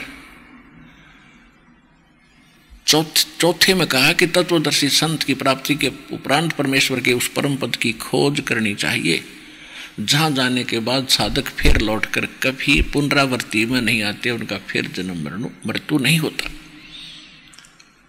वो कंप्लीट मंत्र है। और गीता अध्याय नंबर 2 के श्लोक नंबर 12 में, गीता अध्याय नंबर 4 के श्लोक नंबर 5 और 9 में, गीता अध्याय नंबर 10 के श्लोक नंबर 2 में ये गीता ज्ञान दाता कहता है कि अर्जुन तेरे और मेरे बहुत जन्म हो चुके हैं, तू नहीं जानता, मैं जानता। और आप और हम पहले भी जन्मे थे, आगे भी जन्मेंगे। मेरी उत्पत्ति को 10वें अध्याय के 2 श्लोक में कहा है गीता में कि मेरी उत्पत्ति को, मेरे जन्म को, मेरे प्रभाव को, जन्म को, प्रभाव को ना तो देवता जानते ना ऋषि, क्योंकि ये ब्रह्मा विष्णु महेश इसके पुत्र हैं। ये पुत्र पिता की डेट ऑफ बर्थ कैसे जानेंगे, उत्पत्ति कैसे जान सकते हैं? अरे ये गुप्त रहता है। तो दादाजी बता सके अपने पुत्र की, अपने पुत्र और पुत्री और पोतरों की सबकी डेट ऑफ बर्थ। तो जो सबका जनक है वो कबीर परमेश्वर है, परम अक्षर ब्रह्म है, सत्य पुरुष है। उसने आकर के इसकी उत्पत्ति बताई है। तो इससे सिद्ध है कि गीता ज्ञान दाता जन्म मृत्यु में है, और जब स्वयं जन्म मृत्यु में है तो इसके उपासक भी अविनाशी नहीं हुए, वो विनाशवान रहे। और ब्रह्मलोक में गए हुए, इसका अंतिम स्थान ब्रह्मलोक है, और ब्रह्मलोक में गए हुए प्राणी भी पुनरावृत्ति में। तो गीता अध्याय नंबर 15 के श्लोक नंबर 4 में वर्णित साधना यानी वो गति, वो मोक्ष गीता ज्ञान दाता के इस ओम मंत्र से नहीं हो सकता। इति सिद्धम, इसकी साधना से नहीं हो सकता। इसके बाद जो अन्य हरे राम हरे कृष्ण, ये तो वेद मंत्र, ये तो किसी शास्त्र में प्रमाण नहीं है, ये तो शास्त्र विदिता का मनमाना आचरण है। ये शास्त्र अनुकूल साधना है, प्रारंभ की प्राथमिक समझ लो। अब जैसे तो इसे जन्म मृत्यु बना ही रहेगा, कभी नहीं अंत हो सकता। जैसे आप जी को बहुत बार दिखाया है, महावीर जैन, जो जैन धर्म के जो 24 में तीर्थंकर माने जाते हैं, वो ऋषभदेव के पोते थे। ऋषभदेव जी जैन धर्म के प्रवर्तक माने जाते हैं। और मारीची नाम था इस महावीर जैन का उस समय जब ये ऋषभदेव जी के पोते थे और भरत के पुत्र थे। भरत ऋषभदेव जी का पुत्र था, अयोध्या का राजा था। तो मारीची को ऋषभदेव जी ने सबसे पहले, ऋषभदेव जी ने अपना राज अपने बच्चों को दे दिया और प्रेरणा पाकर के, क्योंकि ऋषभदेव जी को परमात्मा मिले थे, उनको प्रेरणा की थी कि भक्ति करो बच्चा, क्योंकि सभी आत्मा भगवान की है। वो प्रेरणा पा करके परमात्मा के ज्ञान को स्वीकार किया नहीं, अन्य गुरुओं के पास गया, पंडितों के पास। उन्होंने जो साधना बताई उनके पास यही है, ओम नाम का जाप और हठ योग, जो ब्रह्मा को प्राप्त हुआ था काल से। जब ये कमल के फूल पर बैठा था ब्रह्मा जी, देवी पुराण के 30वें स्कंद में आप पढ़ोगे प्रारंभ से प्रथम अध्याय में, तो 3रे स्कंद के प्रथम अध्याय में, तो वहां से सब बताता है कि मैं कमल के फूल पर बैठा था, मुझे नहीं मालूम बेटा नारद में कहां से उत्पन्न हो गया। फिर मुझे आकाशवाणी हुई कि तप करो, मैंने 1000 वर्ष तक तप किया। तो ये तप कहां से? काल की आकाशवाणी थी, इसने मान ली पूर्ण परमात्मा का आकाशवाणी, या थी ब्रह्म की, काल की। ये तप करवाता है, बैटरी चार्ज कर लेता है, इनमें सिद्धियां पैदा कर देता है, फिर अपने रिमोट से इनसे सारे काम लेता है। ये ऐसा जालिम है। तो इन्होंने, ब्राह्मणों ने, ऋषियों ने ब्रह्मा जी से तो ले लिया तप, आकाशवाणी हुई थी ब्रह्मा जी को, भगवान की थी काल की, और वेद में ओ मंत्र है, ये गॉड गिवन है, ओ मंत्र ले लिया, हठ योग ले लिया, वो ब्रह्मा जी को आकाशवाणी हुई थी वो। तो वृषभ जी ने 1000 वर्ष तक ओम नाम का जाप किया और वो तपस्या की 1000 वर्ष तक निराहार रह गए। उसके बाद जब उसने अपना उस अनुष्ठान पूरा किया तो सबसे पहली दीक्षा दी थी मारीची को।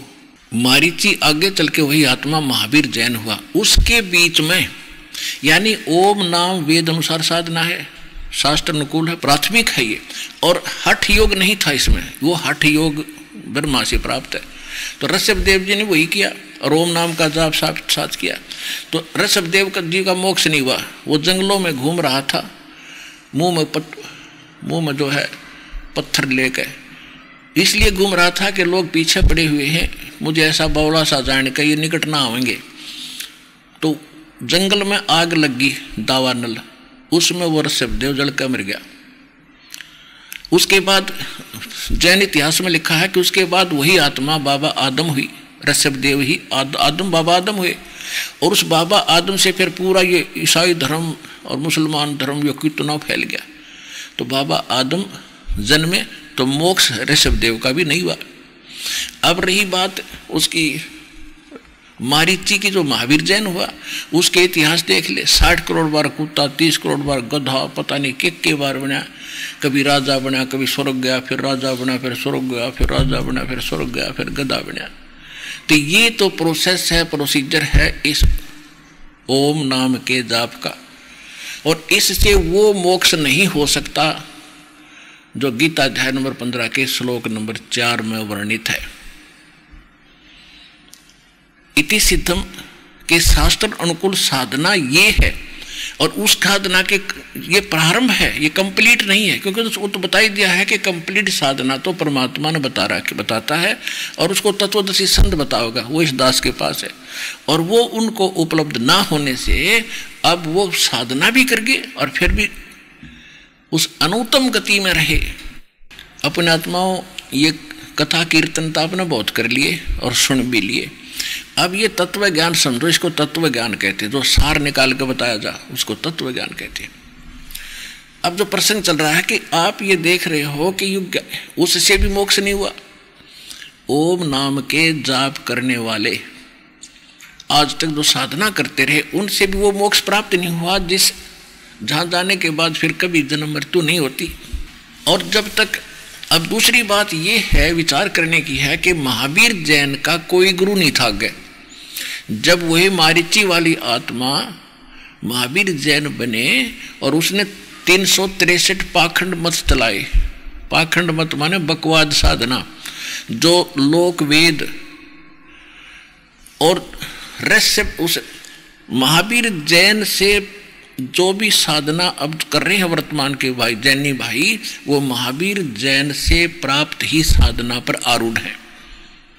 और उससे पहले वही आत्मा मारीची से लेकर और जब तक महावीर जैन का जन्म ना हुआ तब तक वो वेद अनुसार साधना किए हुए करते हुए स्वर्ग भी गए, राजा भी बने और नरक भी गए, पशु पक्षी गधे कुत्ते सूअर भी बने, गधे कुत्ते भी बने। कहने का भाव ये है कि तो वो साधना तो ओम नाम के जाप से वेदानुसार साधना से इतना तो हुआ कि स्वर्ग भी गए, नरक भी गए और पशु भी बने, पक्षी भी बने। और महावीर जैन जी के ना गुरु जी थे ना उनके पास कोई मंत्र था, तो उनके बताए अनुसार साधना करने वालों का क्या हाल होगा और महावीर जैन का फिर आगे क्या होगा, जिसने खुद लिखा उनके इतिहास में 363 पाखंड मत चलाए। तो पुण्यात्माओं, सतगुरु आए दया करी, ऐसे दीन दयाल उस दीन दयाल ने आकर आपके ऊपर रहम करी है सच्चा ज्ञान बताने की। और आप तक ये ज्ञान पहुंचाना कोई खाला जी का घर नहीं था, इतना उल्टी पाठ पढ़ा रखा था आपको। भगवान आए थे 600 वर्ष पहले जब यही ज्ञान दिया करते थे, और हम दुश्मन बना दिए नकली हमारे धर्मगुरुओं ने। उस परमात्मा का पत्थर मारा करते जो हमारे लिए भटक रहा हमारा पिता। हम इस काल की भांग पी कर उसके पीछे पड़ गए। ये झूठा है, कपटी है, दानक है, शूद्र है, ये क्या जाने भक्ति और भगवान को, ये संस्कृत नहीं जानता। अब परमात्मा कितने सहनशील और सब्रकृत किया उन्होंने कि किस न मारूं ये बच्चे मेरे। नहीं तो इतने समर्थ एक शब्द से सारे काल के किस ब्रह्मांडों का विनाश कर सकते थे, लेकिन किसका करें? सारे बच्चे उसके। वो तो दुरुपयोग कर रहा है आपका और अपनों को अपने से भिड़ा रहा है, बैठा आराम से 21वें ब्रह्मांड में। इसलिए उस परमेश्वर ने किसी की हानि नहीं करी, उनके साथ बहुत जुल्म कर तो लिया हमने, क्योंकि वो परमात्मा है, पिता है, और पिता अपने बच्चों की हानि नहीं कर सकते। कितना ही दुखी करें वो, उनको मालूम है कि नशे में बोल रहा है। जब भांग उतरेगी, जब देखना तो आपकी भांग उतरेगी। अब आप देखो आपको कैसे लग रहे हैं परमात्मा। पृथ्वी पर को आपको सतलोक आश्रम बरवाला के अतिरिक्त कोई स्थान नहीं, और दास के द्वारा दिया जा रहा इसके बराबर कोई ज्ञान नहीं, और कबीर जैसा भगवान नहीं। ये आपकी आत्मा मान चुकी है। जितने भी विश्व के भाई बहन हैं आपके ही भाई बहन हैं, परमात्मा के बच्चे हैं, और उनकी भांग उतारने का आप प्रयत्न कर रहे हो।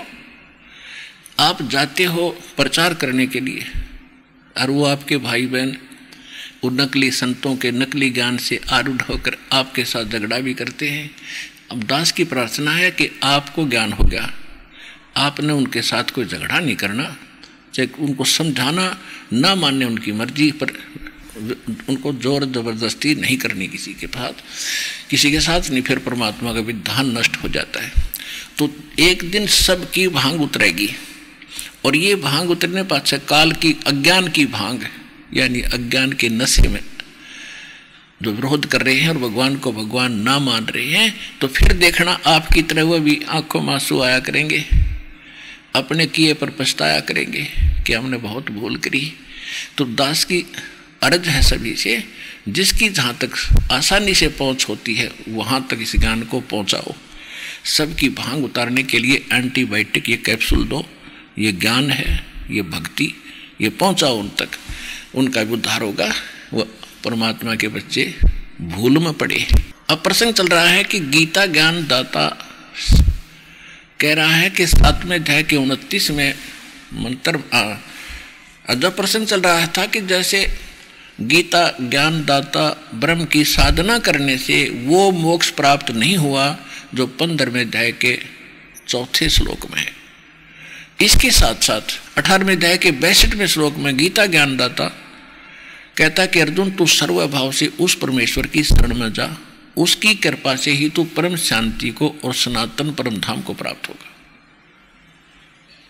और अपनी साधना को 7वें अध्याय के 18वें श्लोक में ये स्वयं कहता कि अर्जुन मेरी साधना भी अनुत्तमम है। अनुत्तमम माने कति घटिया तो घटिया, अनुत्तमम एक उत्तमम, उत्तम माने सर्वोत्तम, और अनुत्तमम सब तय घटिया। घटिया का मतलब है व्यर्थ। और इन्होंने जो गीता अध्याय नंबर 7 के श्लोक नंबर 18 में अनुवाद किया है, अनुवादकर्ताओं ने अनर्थ कर दिया अज्ञान के कारण। अनुत्तम को अति उत्तम लिख दिया, सर्वश्रेष्ठ। काल की भांग पी रहे ये ज्ञान है ऐसा बोलेंगे? एक बैड वर्ड लिखा हो कहीं पर, बैड इंग्लिश में, और उसको कोई गुड लिखे, कितनी बुद्धि उस इंसान के अंदर। तो कहने का भाव यह है कि बिना ज्ञान के हम ऐसे ही ऊट पटांग ज्ञान आप समझ के अपनी सोच से बना लेते और उसी बात आधारित रहते। तो गीता ज्ञानदाता का इसलिए कह रहा है कि ना मोक्ष मेरा हो ना तेरा हो। और जैसे महावीर जैन के इतिहास आपने बहुत बार दिखाया, फिर दिखाएंगे, तो उसमें उनकी कितनी दुर्गति हुई, इतने अच्छे साधक की। वो तो सीधी साधना कर रहा था ऋषभदेव जी से लेकर, और उसके बाद उनकी ऐसी जन्म और मृत्यु, कितनी हालत खराब हुई, स्वर्ग तक भी गए। और जो साधना महावीर जैन ने आगे चलाई वो तो पाखंड मत है, वो वेद अनुसार भी नहीं है, और उसके आधार से साधना सब जैनी भाई कर रहे हैं वर्तमान में। तो वो तो एक दिन भी स्वर्ग में नहीं जा सकते, सीधे नरक में जाएंगे, 84 लाख योनियों को ही प्राप्त होंगे। उनको तो वो साधना है नहीं उनके पास। तो दास का ये उद्देश्य ये ना समझो मैं निंदा कर रहा हूँ, आपकी आंखें खोल रहा हूँ कि पिछले भी गए और आप भी जा रहे हो उसी एक भेड़ वाली चाल पर। अब बुद्धिमान हो, बुद्धिजीवी हो, दास तो बता रहा है, वो दिखा रहा है, बोल नहीं रहा है। साथ साथ प्रमाण भी देता हूँ। आज तो चलो मौखिक सत्संग कर रहा हूँ, आने वाले समय में सबको एक एक पॉइंट टू पॉइंट मैंने बहुत बार बता रखा है, सत्संग भी कर रखे, वो CD भी बना रखी है। तो मेरा उद्देश्य ये है कि आप संभलो और यथार्थ भक्ति ग्रहण करो। आप सभी भ्रमित हो, भगवान के लिए आप सब धर्मों में विभाजित हुए हो और सब पंथों में गए हो, तो इस पंथ को संभालो, इस ज्ञान को ग्रहण करो और फिर मिलाओ। पहले तुलना करो, बाद में आओ यहाँ पर तुलना कर लो। और इसकी बजाय ये कहना कि निंदा करते हैं, हमारी भावनाओं को ठेस पहुंचा दिया, नहीं, ठेस नहीं पहुंचा रहा। ठेस, भावनाओं को ठेस या निंदा वो होती है जो झूठी कपट करके बकवाद करे। दास तो प्रमाणित करके दिखाता है, एक एक वर्ड को, एक पॉइंट को 6 प्रमाण देकर आगे चलता हूँ।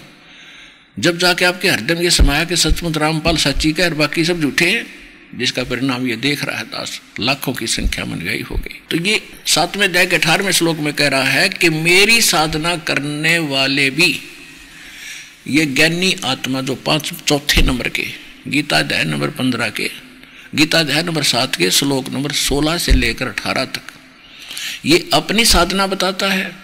और 12 से लेकर 15 तक इसने कहा कि जो तीनों गुणों की ब्रह्मा विष्णु महेश तक की साधना करते हैं उनकी साधना व्यर्थ है।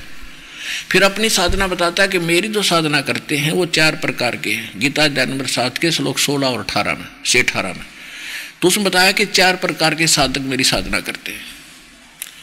एक तो अर्थार्थी, एक अर्थ और एक जिज्ञासु, और चौथे नंबर के ज्ञानी।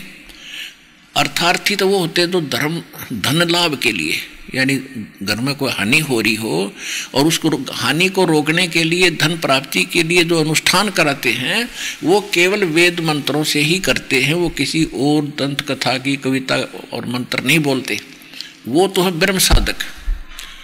और अर्थ जो संकट निवारण के लिए भी वेदों के मंत्रों का अनुष्ठान करते, अन्य नहीं करते। और तीसरे जिज्ञासु जो घर से निकले भगवान पाने के लिए, फिर उन जगह जगह जाकर जैसे धर्मगुरु मिले उनसे ज्ञान ग्रहण कर लिया, उस ज्ञान के स्वयं वक्ता बन गए, वो प्रचारक बन गए अड़ंगे के। तो इन तीनों को रिजेक्ट करता है कि ये नहीं काम के, अर्थ, अर्थार्थी और जिज्ञासु। चौथे बता ज्ञानी।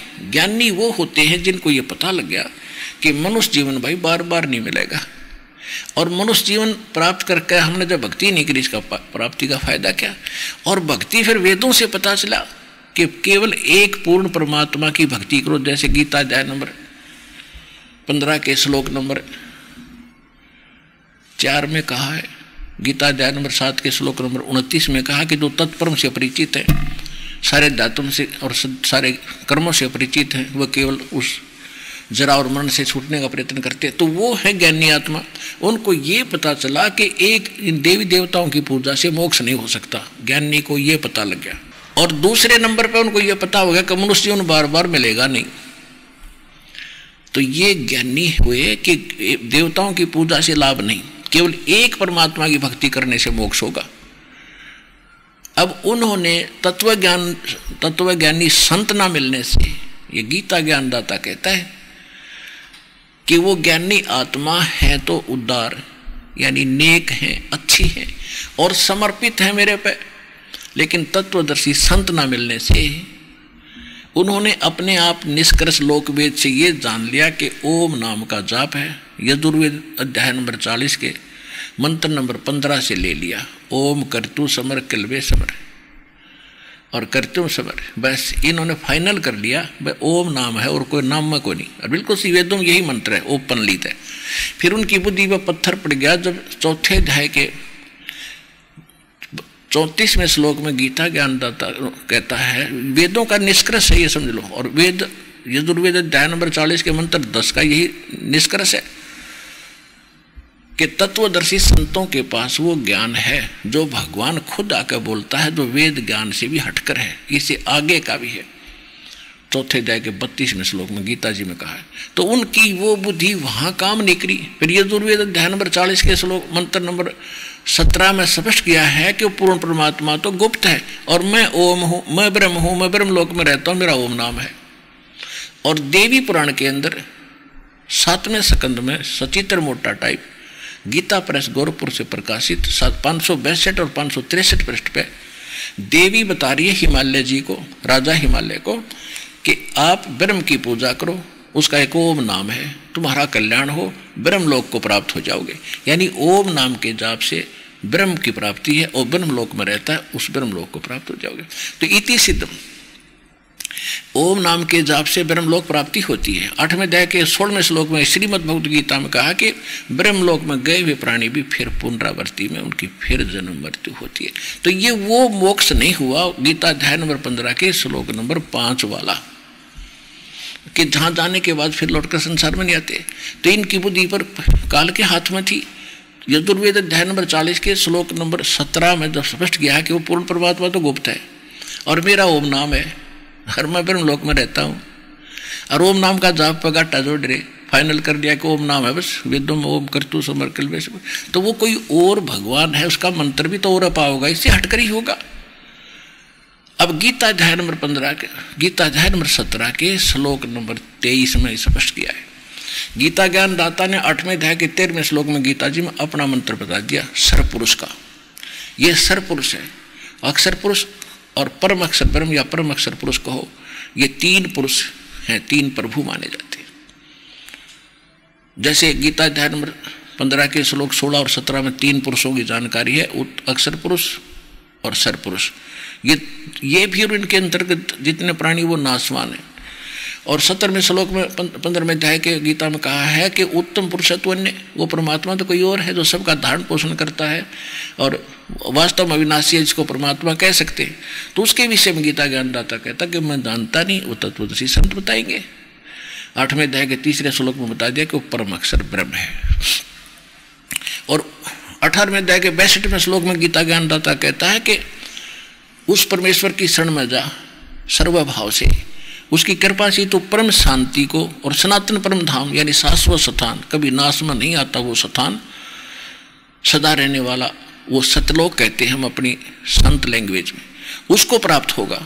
तो उसकी शरण के में जाने के लिए तत्वदर्शी संत खोज ले, उनकी खोज कर वो बताएंगे। 7वें अध्याय का जो 18वां श्लोक में इसने कहा है कि ये ज्ञानी आत्मा है तो उदार नेक है और समर्पित है, ऋषियों ने शरीर गाड़ दिए, लेकिन इनको तत्वदर्शी संत ना मिलने से ये मेरे वाली अनुतम घटिया साधना में लीन रहे। ओए होए, कितना सिंपल सा ज्ञान था, लेकिन तत्व ज्ञान ना होने से हमारे लिए पहाड़ बन रहा था।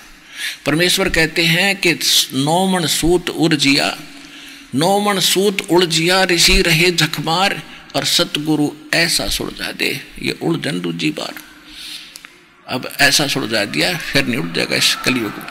और इन संतों से, आचार्यों से, शंकराचार्यों और धर्मगुरुओं से पूछा करते हैं कि इसमें अनुतम क्यों कहा है अपनी गति को। अरे अनुतम थोड़ा ही कहा है, जिससे श्रेष्ठ कोई और ना हो, हमारा शर ना हो, फोड़ दिए बाघ मारे और अपने कर्म बिगाड़े तुमने, तत्वहीन ज्ञानहीनो, कह का भी नहीं पता।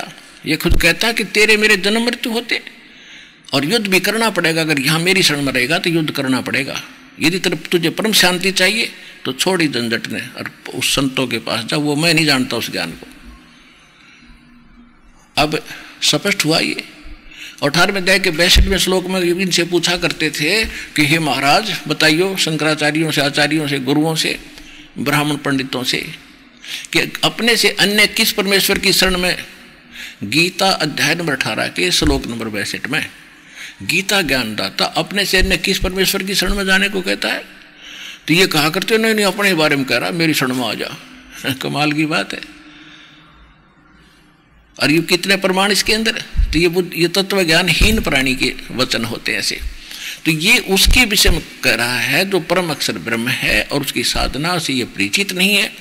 उसकी साधना भी तत्वदर्शी संतों के पास जाकर पूछने को कह रहा है। तत्वदर्शी संत की पहचान भी बता रहा है 15वें अध्याय के प्रथम मंत्र में श्रीमद् भगवद गीता। तो ये कहता है कि मेरी साधना भी अनुत्तम है, इसलिए अपनी साधना को घटिया बताता है कि जन्म मृत्यु सदा रहेगी।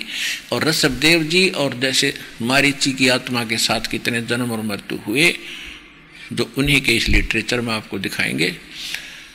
तो उससे प्रमाणित हुआ कि उस साधना से, ब्रह्म साधना से जन्म मृत्यु नहीं मिटती। कुत्ते गधे सुअर की दुनिया भी भोगनी पड़ेगी कर्म संस्कार अनुसार।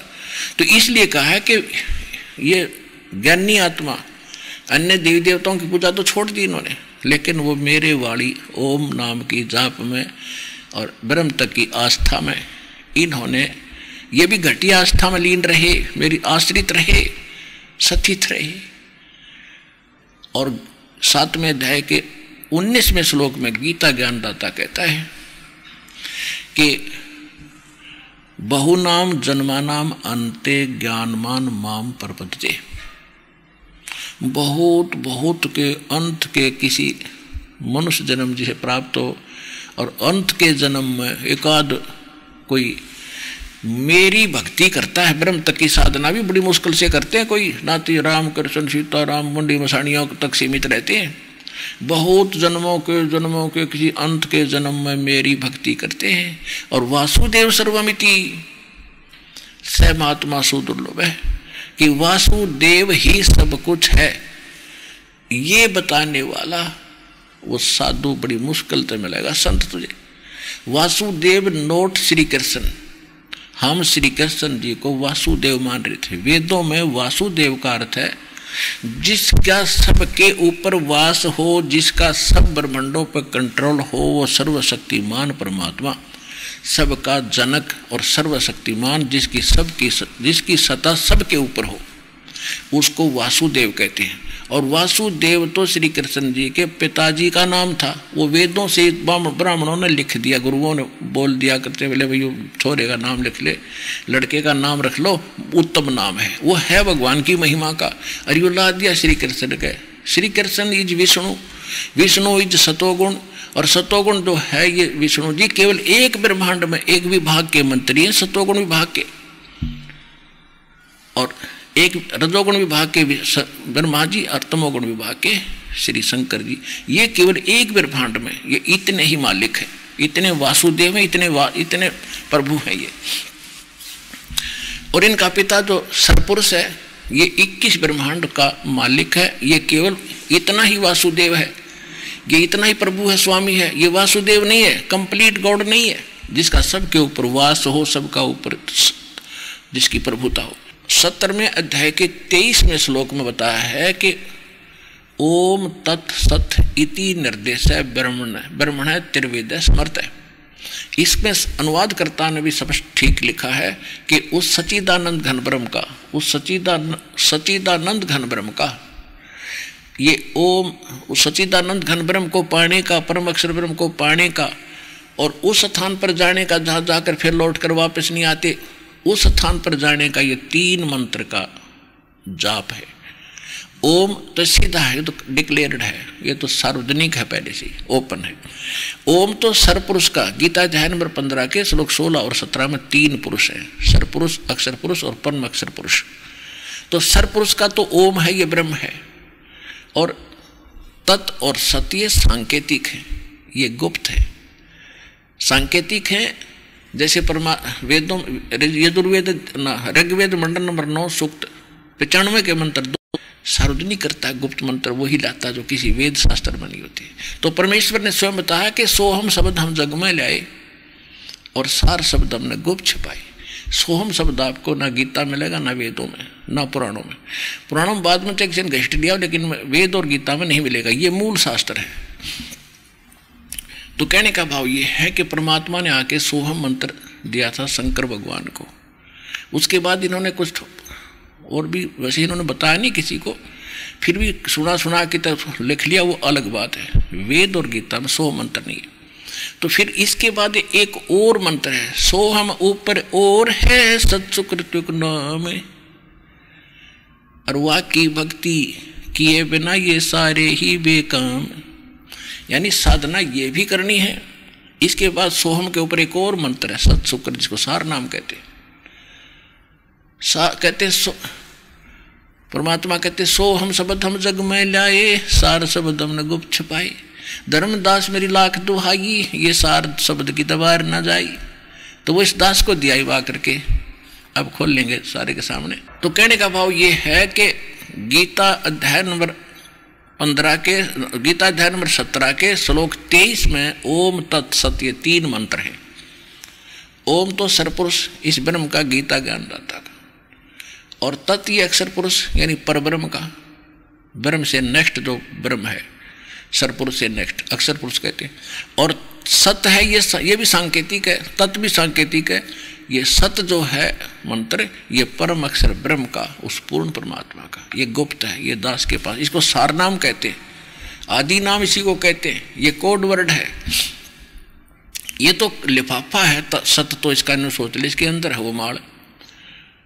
अब जैसे ये होते हैं बादाम, बादाम के ऊपर कवर होता है उसका, वो कवर के अंदर असली चीज है खाने की।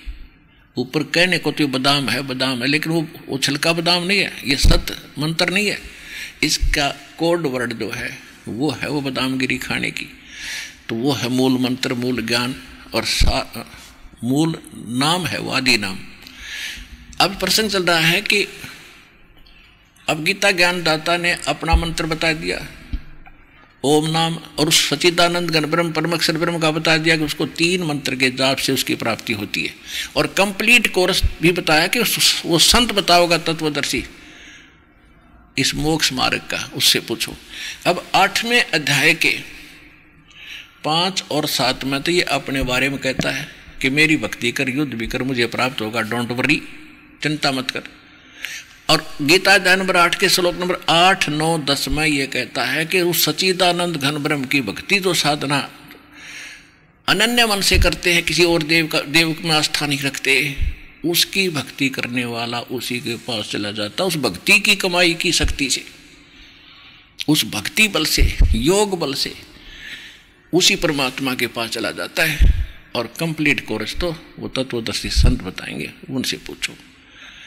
तो ये दास है पुण्यात्माओं, देर ना करो, पूरे विश्व से प्रार्थना है, और कल्याण कराओ। इस दास के पास वो कंप्लीट कोर्स है।